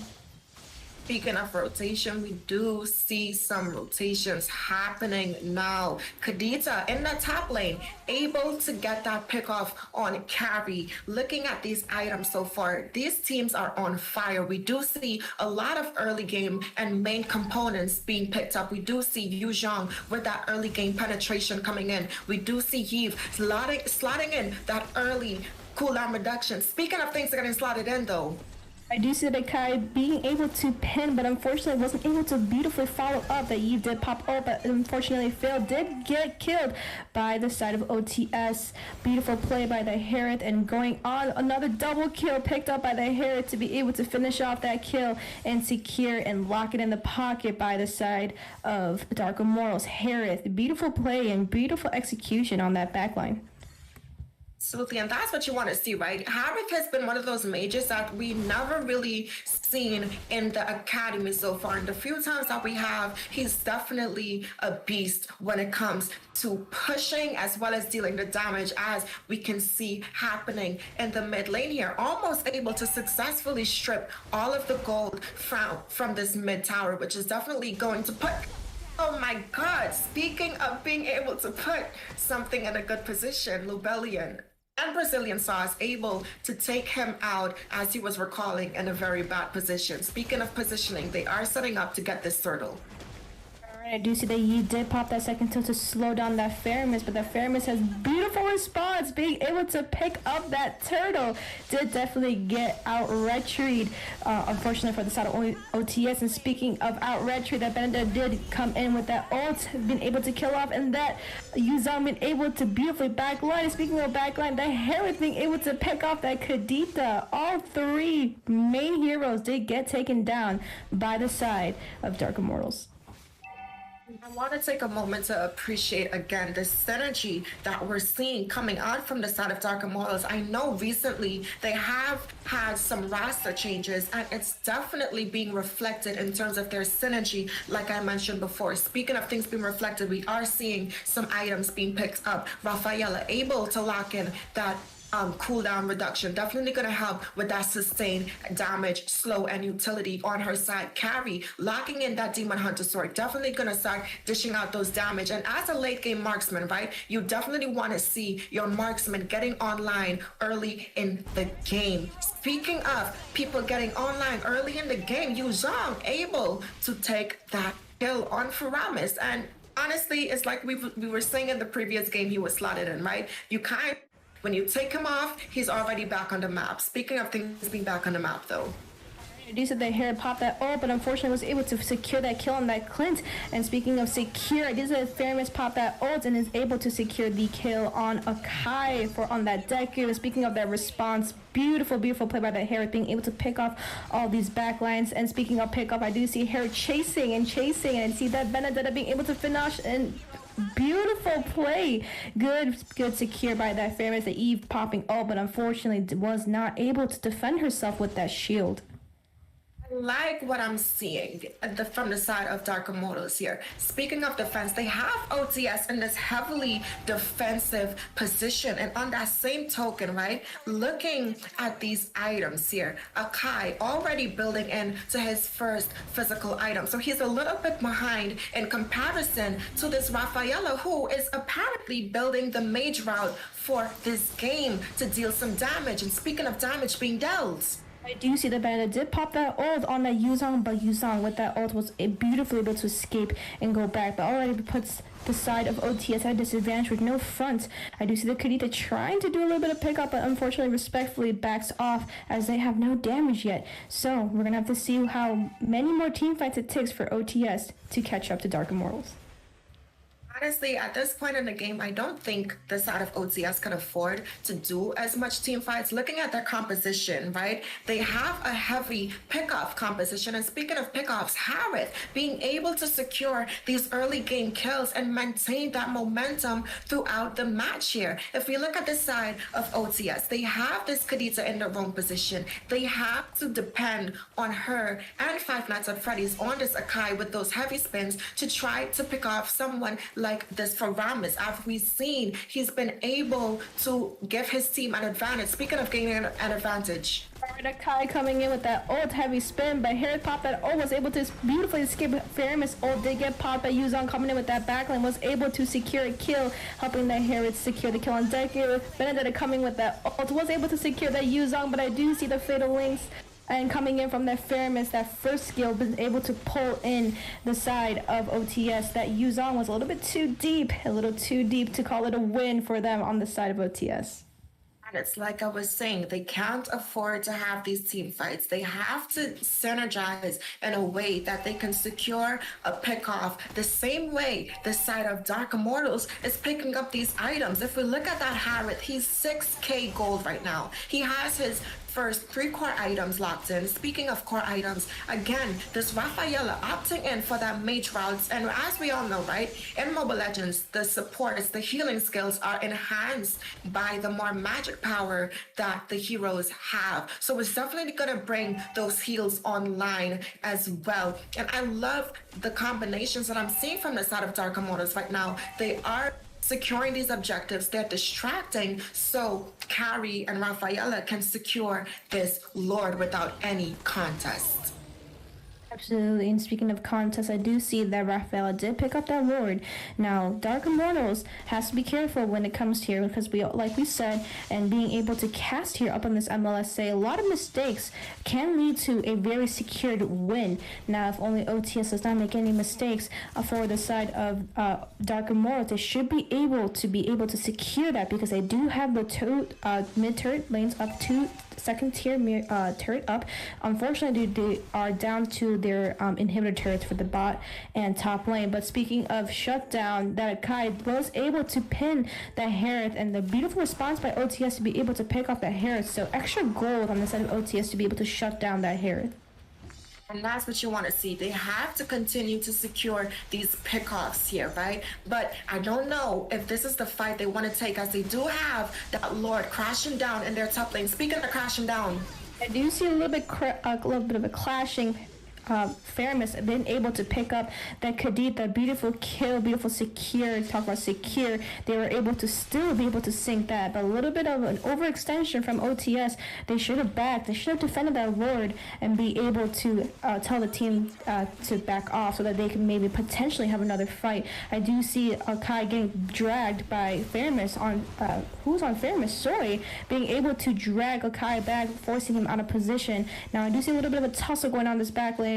This bot lane, I do see that Benedetta trying to engage something, but she's definitely going to fall off. They don't have the minions to clear. They do have those 3 minions waves coming in for the side of Dark Immortal, so we're gonna have to see what happens. But Benedetta is forced to ult and get out as side of OTS was about to pick off that Benedetta, but smart play by the Benedetta to be able to back off and give the chance of Dark Immortal to regroup and refight OTS. Not only did the Benedetta back off, but we saw a lot of discipline coming from the side of Dark Immortals. They got what they came for. They were able to pop those tower passive in the mid lane, and they rightfully retreated because there's nothing to stay there for. They already got what they came for. They got something out of it, and they're back to their jungle to sync these lanes, to proxy these lanes, to get ready for this next Lord fight, which is going to be a big one because a lot of items has been picked up since the last full-on clash we had. On the side of OTS, they do have the utility coming in from you. She does have that Ice Queen wand and the cooldown reduction. She's also going to be able to spam those kills. Yu Zhang locking in a lot of damage items before he opted in for the more defensive route. Kadita a little behind, only being able to pick up one of her core items. She does need to lock in that Genius wand as a secondary item to be able to help not only her deal more damage, but the Yve as well. Speaking of damage, Clint we all know he's one of those late game marksmen. He's definitely going to be able to come online. And the side of OTS, they have the comp to be able to defend. But on the other side, the side of Dark Immortals on the full offense right now, and they have the items to do so. We see Carrie being able to melt this Lord, building in that Thunderbelt to abuse the true passive that she can possess. Speaking of things being abused, again, Brazilian sauce on the Kadita is the one getting picked off, and you would expect the Kadita to be the one picking off members from the side of Dark Immortals, but Dark Immortals are saying, no, we're the ones coming for blood. We're the ones picking you off. You can't drown us. You know, we got our swimming lessons. We've been in swimming practice since we were toddlers, right? And we're seeing that being reflected. They're sinking these lanes. They're proxying these minions, and they're getting ready for clashes. They're taking fights that they know they can win, and that's what they need. I do see a Kai on the heavy spin, being able to pick off that Rafaela. I see a Yves ult trying to pick off that backline. That Faramis was able to get out. The Benedetta coming with that backline, focusing on the Akai, but notices not enough damage. So respectfully falls off. Shutdown coming in from the side of OTS is able to secure that kill on the Faramis. All right, big mistake on the side of Dark Immortals. Being overextended into that turret when the Lord has not clashed in all the way. Only been able to be taking down 2 inhibitor turrets, but OTS still has an inhibitor turret up on that mid lane, so we're gonna have to see if OTS can hold their ground and put the pocket and keep the win, or is the side of Dark Immortals going to be taking the crown here? But speaking of taking the crown, I do see that Benedetta been forced to pop her ult, but is respectfully going to back away as that Benedetta has no support. 2-4 team fight going on down here, but I think they're just trying to poke and do whatever they can for the Harris to be able to split push. But I do see that Yuzan just camping there, but don't think he's going to do anything unless he just got juked. But I think he's going to play it safe and play the safe route. But I do see the Kadita being able to pull up. I do see the Petri coming in, and looks like it's going to be a ult, but suppression coming in and is able to dodge. Beautiful response by the Fairness. Ult coming in, been able to secure the kill on the Yuzong. Bursted by Carry on the Kadita. Alright, Port's already at a disadvantage for OTS. Now Kai's left to be able to front, to be able to defend, but the ult pops in by the Rafaela and trying to see if they can get a kill, but it goes back. But Benedetta did pop that ult to see if she can do anything, but too short of a range to do anything. Now Fairness will go in with those links and be able to pull that Clint back, but beautiful positioning. Did just get popped up, and unfortunately the win has now been slotted for the side of Dark Immortals. Absolutely. Taking the first game of the series 3, looking at these items being picked up, Carrie locking in a lot of those heavily and newly revamped items definitely was showcased, and the damage that she was able to dish out this game. Soy on this Faramis securing that MVP, and rightfully so, right? We did see in the top lane when he got picked off, and only 2 seconds later he was able to help his team secure another kill. The presence was definitely there. Speaking of presence though, Rock Bamba, I want to take a look at these statistics. 88% right behind that Faramis. Honestly, it was Soy and Rock and 3 others versus the side of OTS, because they definitely had so much presence. Brazilian Sauce on the Kadita roam definitely was not able to be the one to secure these pickoffs. Looking at things to be secured, Carito on that Clint, the only person on OTS that was able to secure some type of tower damage, as low as it may be. You can't really fault him for that, because when your roamer is not being able to get these sets and is actually the one getting picked off, there's not really much control for you to be able to roam around to seek these objectives yourself. Man, oh man, what an excellent game inside of the hands of Dark Immortals. Who would have thought a Rafaela jungle get the job done? But man, oh man, am I impressed. But like we said, that is not the end of the series. That is only game 1. But to see Dark Immortals kind of pull out something that you're not traditionally seeing, that is honestly the first time in history that I've ever seen a Rafaela in the jungle. That's tournaments, MPL, you name it. And I'm loving the versatility that their team is bringing to the table. And now it's going to have the side of OTS wondering what to ban out. I definitely would have never expected a Rafaela jungle to lead the way for a victory. But like we said, ladies and gentlemen, this is a best of 3. So definitely do not go anywhere. Go ahead and maybe take some notes, maybe look at that Rafaela build and try it at home and let us know how it goes in the Mobile Legends Scrim Academy. But we will be right back with you guys for game 2.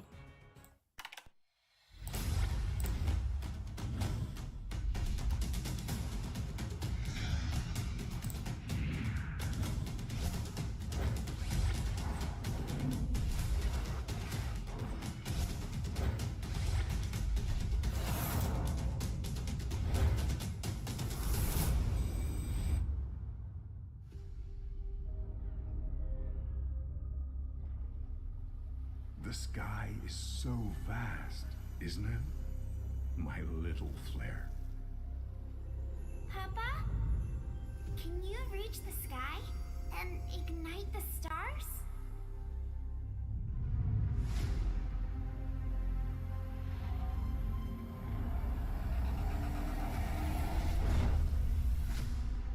Of course, Honey Bunch.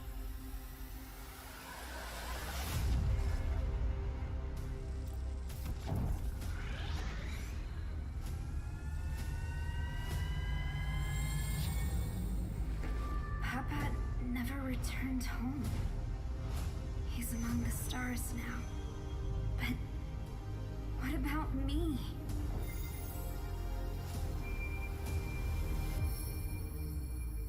Have faith, little flare.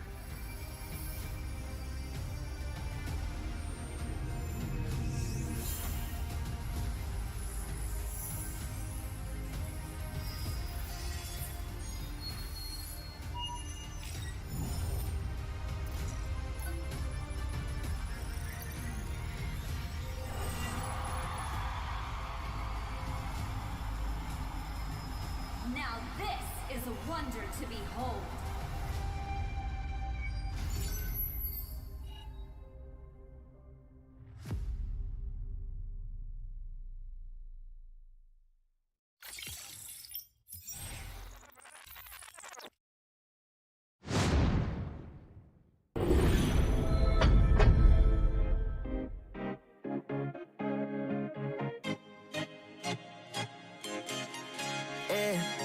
Loved you from the first time you called me lame.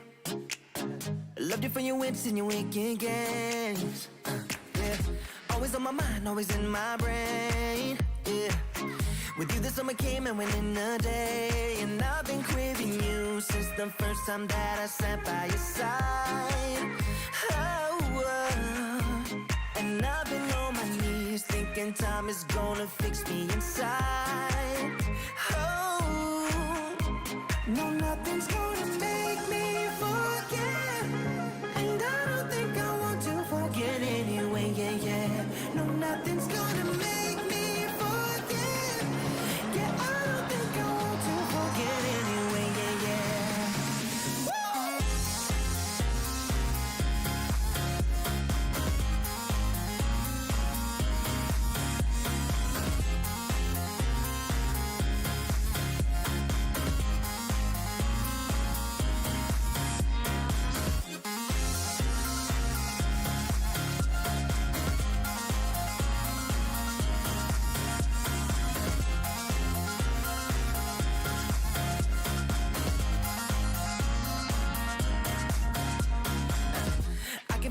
When you're miles away, yeah, you can make it shine when the whole world rains. Always on my mind, always in my brain. With you the days are long and the nights are late, and I've been craving you since the first time that I sat by your side. Ooh, and I've been on my knees thinking time is gonna fix me inside. No, nothing's gonna make me forget, and I don't think I want to forget anyway, yeah.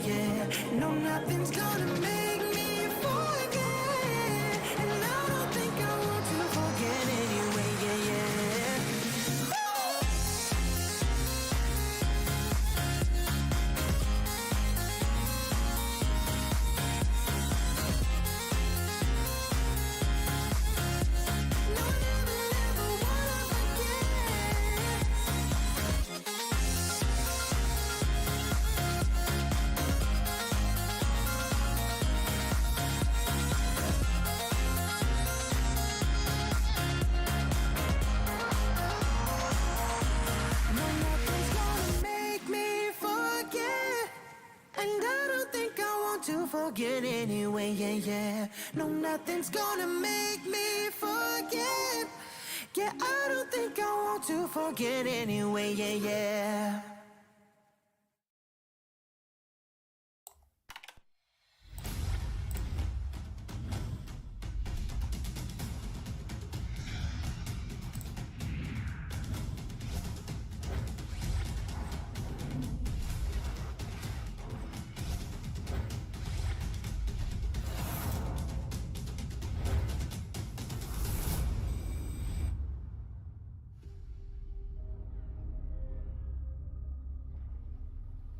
The sky is so vast, isn't it? My little flare. Papa? Can you reach the sky and ignite the stars?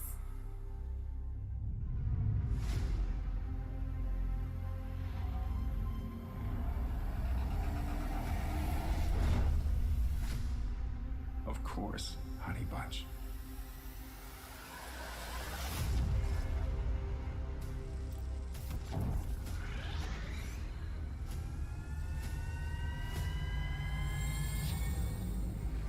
Papa never returned home.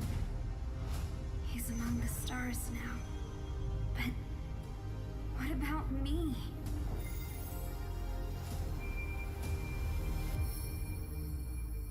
Have faith, little flare.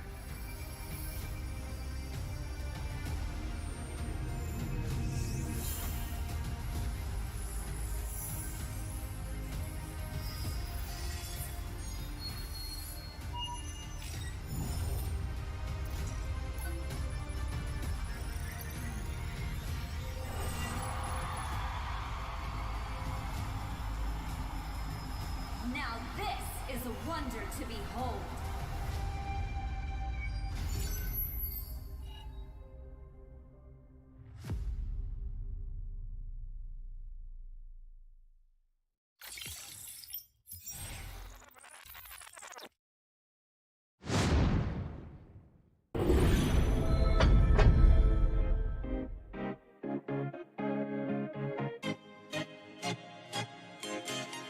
Yeah.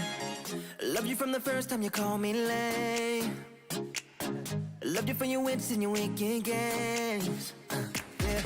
Always on my mind, always in my brain. Yeah. With you the summer came and went in a day. And I've been craving you since the first time that I sat by your side. And I've been on my knees thinking time is gonna fix me inside. No, nothing's gonna make me forget. And I don't think I want to forget anyway, yeah, yeah. No, nothing's gonna make me forget. Yeah, I don't think I want to forget anyway, yeah, yeah.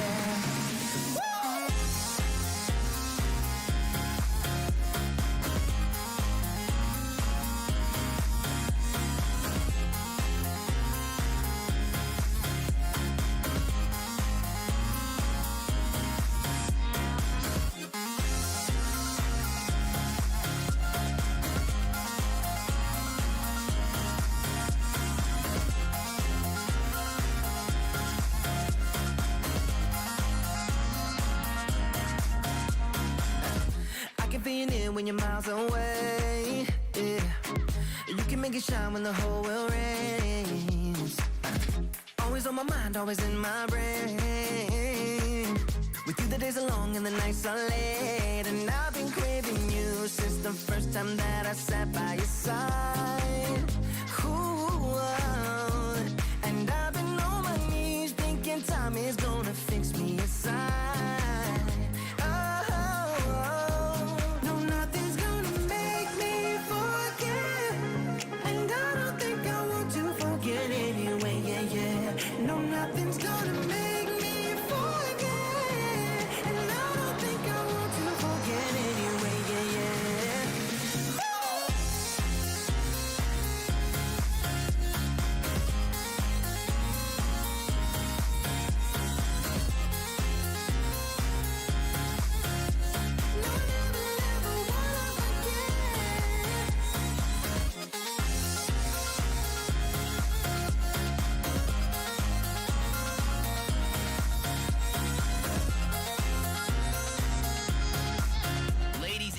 gentlemen, welcome back to the Land of the Dawn. We are the Mobile Legends Scrim Academy, and today we are on Season 1, also Week 5, Day 4, and it's been an insane journey through the Land of the Dawn, as we've seen 3 series so far. Nefarious versus Demigods, or D-Gods, with the revampage. Nefarious able to close it out with a 2-0 sweep. For Series 2, we saw the Elite 10 go up against top 32 team Huevo, Mama's Eggs, and they were too hot for Elite 10 to handle. Another 2-0 sweep, and now Dark Immortals versus only the squad. Dark Immortals taking the first win with the Rafaela jungle. Now the question is, do we see another sweep? This will be 3 sweeps today in total, where we see the side of only the squad come back and even out the scoreboard for a game 3. We are going to see these 2 teams embark into the Land of the Dawn, and also I'm joined on the desk with El Manny for the on-point analysis, and I'll be doing the play-by-play. How you doing today, Manny? What's up, Papa Lop? And your boy El Manny dropping in for game 2 of OTS versus Dark Immortals. I'm doing fantastic. Each and every game I've been seeing tonight has been spectacular. That last game with Raf Jungle blew my mind. Right now, let's talk about the draft real quick, because I didn't get to see the bands. Belleric Jungle, personally for me, I love Belleric. I've been spamming Belleric lately as a tank, and to see this pick from Dark Immortals is definitely giving me a new pocket pick to try out. I will mention that OTS is not a team to mess with either. They have the super early game. They're going with the aggressive composition here. Let's see what the early game is going to bring between our Dark Immortals and OTS. Yeah, I'm definitely excited to see which way this match goes. If we're looking at the bottom lane, you are looking at this Claude versus the Carry, both late game marksmen, but Carry having a little bit more pressure with those speedy light wheels, but Claude has more mobility at his disposal. You do see Flicker over there into the hands of Carry versus the Vengeance on Kirito, but already seeing the side of OTS kind of pressure on the gold lane. They realize this is a late game marksman versus late game marksman, and if we deny the early game, it'll make a harder time for Sensei to get online, and this is what I think the game plan should be for both of these teams going forward. Looking at the XP lane, we are seeing Foop go up against Jay. Foop running on that Yuzong, the sustainability, the frontline presence, the Shaw Essence, and the Black Dragon.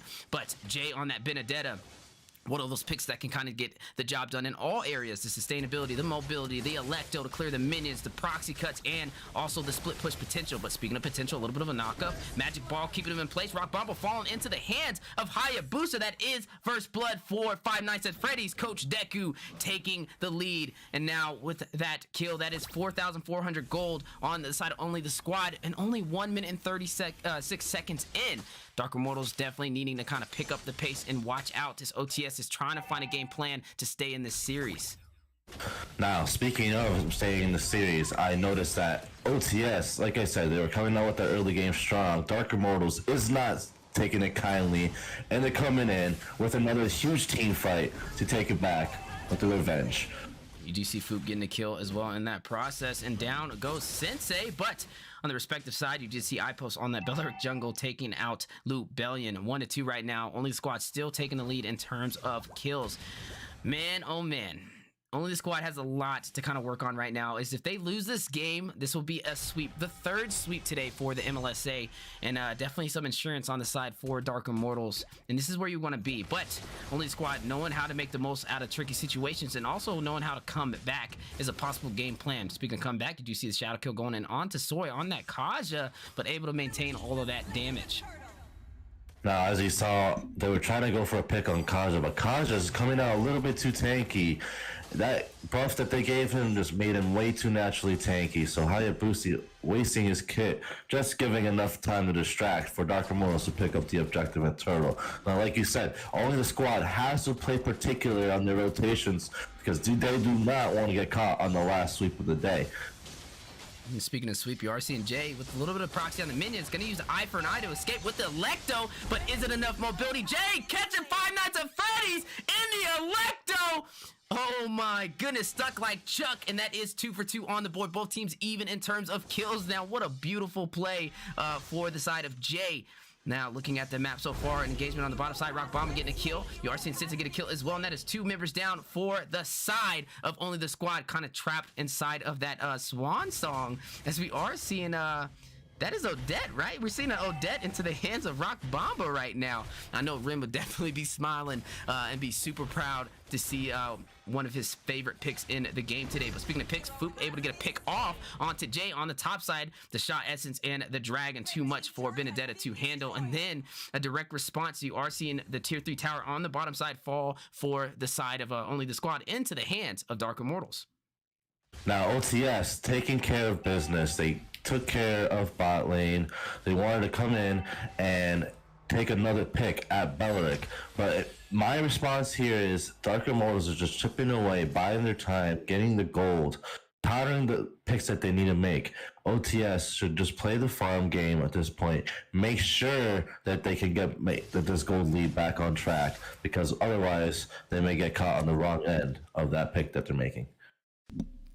Definitely caught on the wrong end. If you look at the items so far, Carry able to build that Demon Hunter sword a little bit faster than Claude, but Claude now picking it up as well. But looking at the tower, it's already been stripped down for the tier 3 turret in the gold lane, and that's going to be a huge advantage into the hands of Carry. Like we said, these are both late game marksmen, and right now Sensei is coming online a little bit faster. Speaking of coming online, you are seeing iPost secure that retribution over there on that Beleric jungle, rushing in for a possible clash. Do we see the Wrath of the Dryad in play as he is trying to rush in and get a potential set onto only the squad? There you go, Swan Song going in for a 5-man AoE damage. But speaking of damage, Blazing Duet as well to combinate. The combination of AoE damage is insane, and down goes Five Nights at Freddy's. Kirito in a bad situation as well, trying to escape.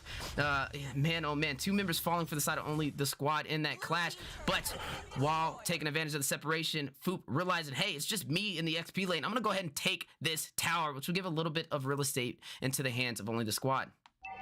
No, it's exactly what only the squad needed. They need to get some gold back in there. You know, Dark Immortals coming in with that perfect balance in their team. Benedetta having way too many dashes, but with just enough life steal. When Beleric coming in as their main CC to set up for the Odette, they have perfect synchronicity, and they know exactly what they're doing, keeping the pressure and rotations in order.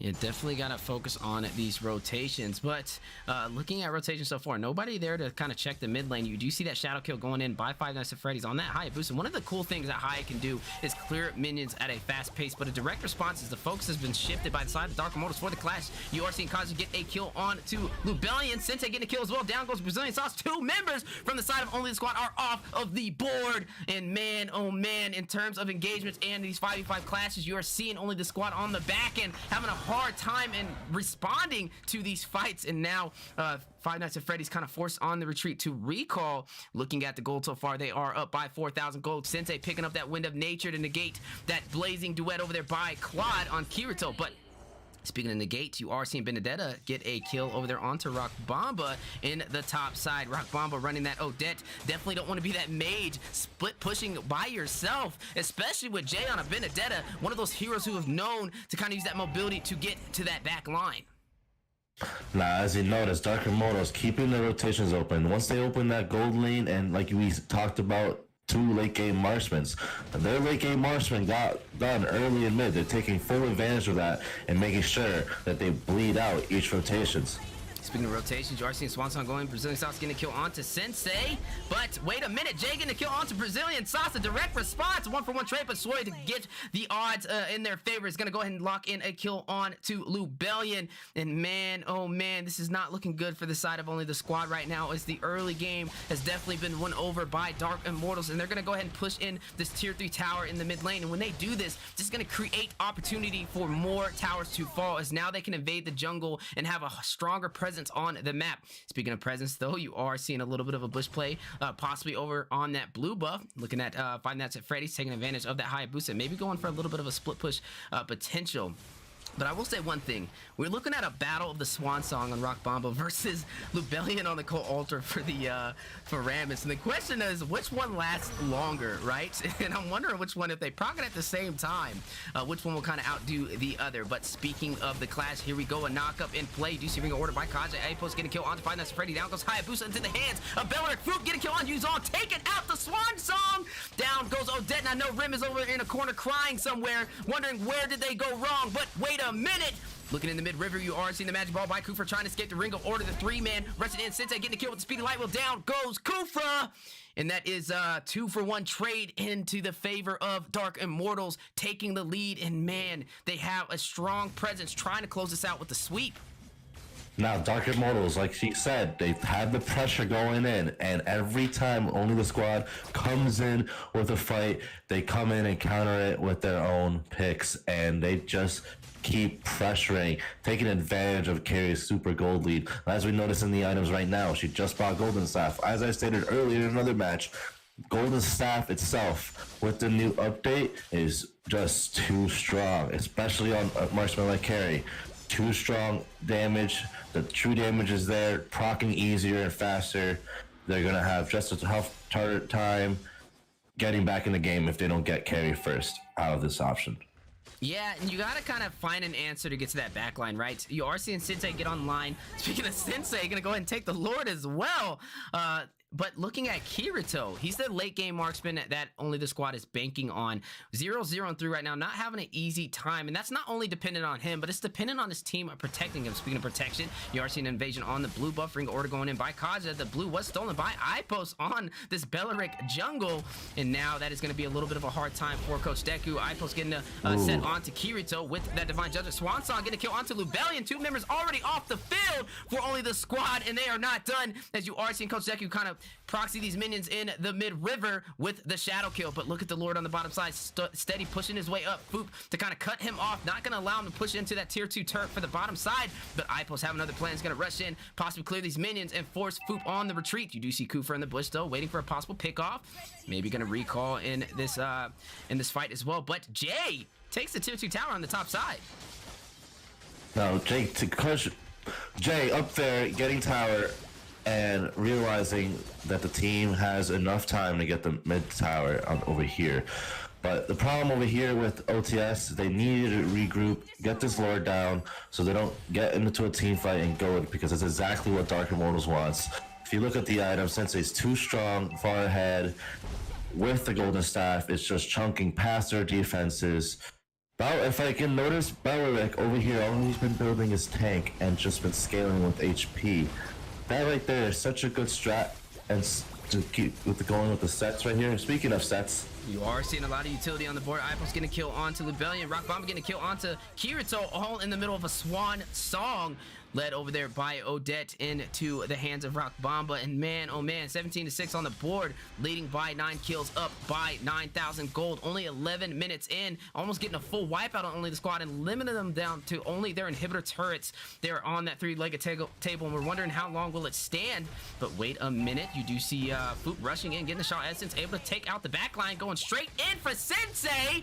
And he's letting him know classes in session. Speaking of classes, down goes the Black Dragon, trying to get to another backline. Foop with the shot essence, too much to handle for the side of Dark Immortals. Electa going in by Benedetta. Swan Song by Rock Bomba for response. Takes down Foop. No more Black Dragon in play, and that is one member out for this engagement for the side of only the squad. 1-for-1 trade on both sides of the board, but you are seeing the presence over there by Dark Immortals continuing to maintain this pressure in their jungle. Is going to go ahead and strip down another inhibitor turret, leaving them with only the bottom one to remain. And now the side of only the squad with their backs against the wall, one inhibitor on their side, needs to have a game plan, because if they're not careful, any mistake may be costly, and you may be seeing Dark Immortal get an early finish and take them with the sweep. Exactly what we were talking about with the sweep. Now, if they challenge this Lord play, they would choke themselves if they allow to get caught by the Belleric stun. They need to make sure that they keep their Claude alive, to make sure that even if they lose the Lord, that they have enough clear for this wave that's coming down. Yeah, definitely having to be a little bit more patient. They're already down so much gold. Like, when you're down by about almost 10,000 now, that is a lot of items that you don't have in your disposal. But one thing that they do have is Five Nights at Freddy's on this Hayabusa. Even though they're down on items, one thing he has in his kit is mobility with that quad shadow. Wait a minute, did you see that flicker? What was that? I gotta kind of rewind time and look at that again. What did we just see? But looking at the mid lane, you are seeing a shutdown as down goes Rock Bomba. Black Dragon activated by Foop, trying to go for Jay as as well. Since getting a kill onto Five Nights at Freddy's over there on the bottom side. The 3v1 situation, too much for him to handle, but was able to take the tier 3 tower on the bottom side. But now this will be one member down for both teams, and I'm wondering if they're going to continue to engage on this red buff. Or is the side of Dark Immortals going to go for an early finish, even with one member down for each side, or are they going to play a little bit safer? They do have Luminous Lord in effect. If they can sink the lanes, they can make the most of it, but they were not able to sink the bottom. Speaking of sinkers, though, Lord kind of trapped in the mid lane. Gonna go ahead and have a little chat with the minions real quick, but now making his way downtown, making his way to the Nexus in the mid lane, and I'm wondering what the response is from the side of only the squad. Do we see the early finish? Do we see the sweep? Do we see the dagger pierce them in the hearts, or do we see the shield prevail with the Cult Altar being activated? Cooper winding up. Possible set, maybe gonna get a Tyrant's Rage, right? The Druid used it a little prematurely, and that will be ultimate down for the side of Beleric, that Beleric jungle that we've been watching today. And man, oh man, a lot of utility used on the board. Lord has fallen, but look at the inhibitor, another one going down into the hands of Dark Immortals. Possibly it can still play activated. Do you see Kaja taking that inhibitor? Rock Bomb getting a kill onto Lubellion. Down goes the Paramus. No more Roam in possession with the Cult Altar. Jay getting a kill onto Brazilian Sauce. Both Roams down. You do see Kufra out of play as well. That is 3v5 situation. Double kill into the hands of Jay. Unstoppable by Beller. Taken out. Five Nights at Freddy's, leaving only Kirito to defend. And oh my goodness, ladies and gentlemen, we have seen it. Dark Immortals gets a full wipeout. But wait a minute. Lubellion in play is going to go ahead and try and pull him in with the Shadow Stampede, but is unable to connect. And now spamming the 5-man recall. They're going to boost that damage and take down the Nexus into the hands of Dark Immortals to take the series. GG's to Dark Immortals. What a game. That right there is pure dominance. They brought it in. They had exactly what they wanted. Pure utility. Get picks. You know, everything that OTS threw at them, they countered at the team fight every corner. Once Carry got offline on gold lane, it was a set. They had the best rotations when they came down. Beleric jungle. What a pick. That had so much potential for the Benedetto to keep diving the back line. He was there in the front, peeling for his marksman, and Odette tearing through for Rames's ult. They played that beautifully. Definitely a beautiful play indeed, and a little bit of TP Gods at the end for the side of Dark Immortals. Maybe their new nickname, the TP Gods. But man, oh man, today has been all sweeps. From Series 1 all the way to Series 3, a little bit of a breakdown from all the matches. You heard it already. They're all sweeps, but we've seen today Nefarious go up against D-Gods. Nefarious taking that sweep 2-0. Series 2, Elite 10 versus Huevo. Huevo, top 32 team, able to close it out with a 2-0 fashion. And then to finish off today, we see it in Dark Immortals with a phenomenal finish and a fast finish at that for the second game. 2-0 sweep as well. Guys, appreciate you tuning in. We are the Mobile Legends Scrim Academy. My name is Wheezy, and I've been your host. Also, we were joined by a bunch of amazing casters, a lot of good talent across the Land of the Dawn in North America. We've seen the on-point analysis from El Manny. You also seen it from Master Rim, Coach Deku with the play-by-play and the analyst, and then also to finish it off, we've seen Eunice in there for some of these games as well. And also Eunice and Coach Deku competing. Eunice able to prevail with Nefarious, taking a win, and the Coach Deku having a little bit of a harder time up against Dark Immortals. So I'm loving the competition. I'm loving the complexity of all these teams and the different type of environment that they bring to the Mobile Legends Scrim Academy. Speaking of the MLSA, make sure you guys do officially follow us on our Mobile Legends Scrim Academy Discord server if you want to sign up and compete with all of these teams. If you're a solo player, no problem. We have a place where you can post all of your stats, and any of these teams that you see competing may have a chance of picking you up. If you already have a team, even better. Sign up on our Discord server now and register your team so you compete in the next matches, the next series, as we do this every Monday through Thursday, and we have some insane tournaments right around the corner. So guys, I appreciate y'all today. Shout out to everybody into the stream from YouTube all the way to the Twitch side of things across the world. We love y'all, and thank you so much for the new subscribers, as every subscribe counts. And we've just hit past 100 subscribers recently, and now at like 160, so we're on the road to 200 and steady climbing. So guys, always, it's been a pleasure. We are the MLSA, and our whole passion is to help teams get ready for MLBB, NA, MPL, and future events and leagues. So that sounds like something up your alley. If you're a caster, sign up as well, as we are actively recruiting and looking for future talent. Guys, I appreciate y'all, man. Can't wait to see you guys embarking into next week. We know M4 is right around the corner, so we will be doing a watch party, actually. The first game is going to be January 1st, so we're not going to be doing scheduled scrims or King of the Hill next week, but instead, we're going to be doing a massive watch party for the MLSA. So definitely tune in, watch, enjoy with us, and give your guys input on your favorite teams as we go through the group stages for M4. As always, it's been a pleasure. Take care of yourself. Take care of each other, and I'll see you guys January 1st for the watch party in Group A. See ya!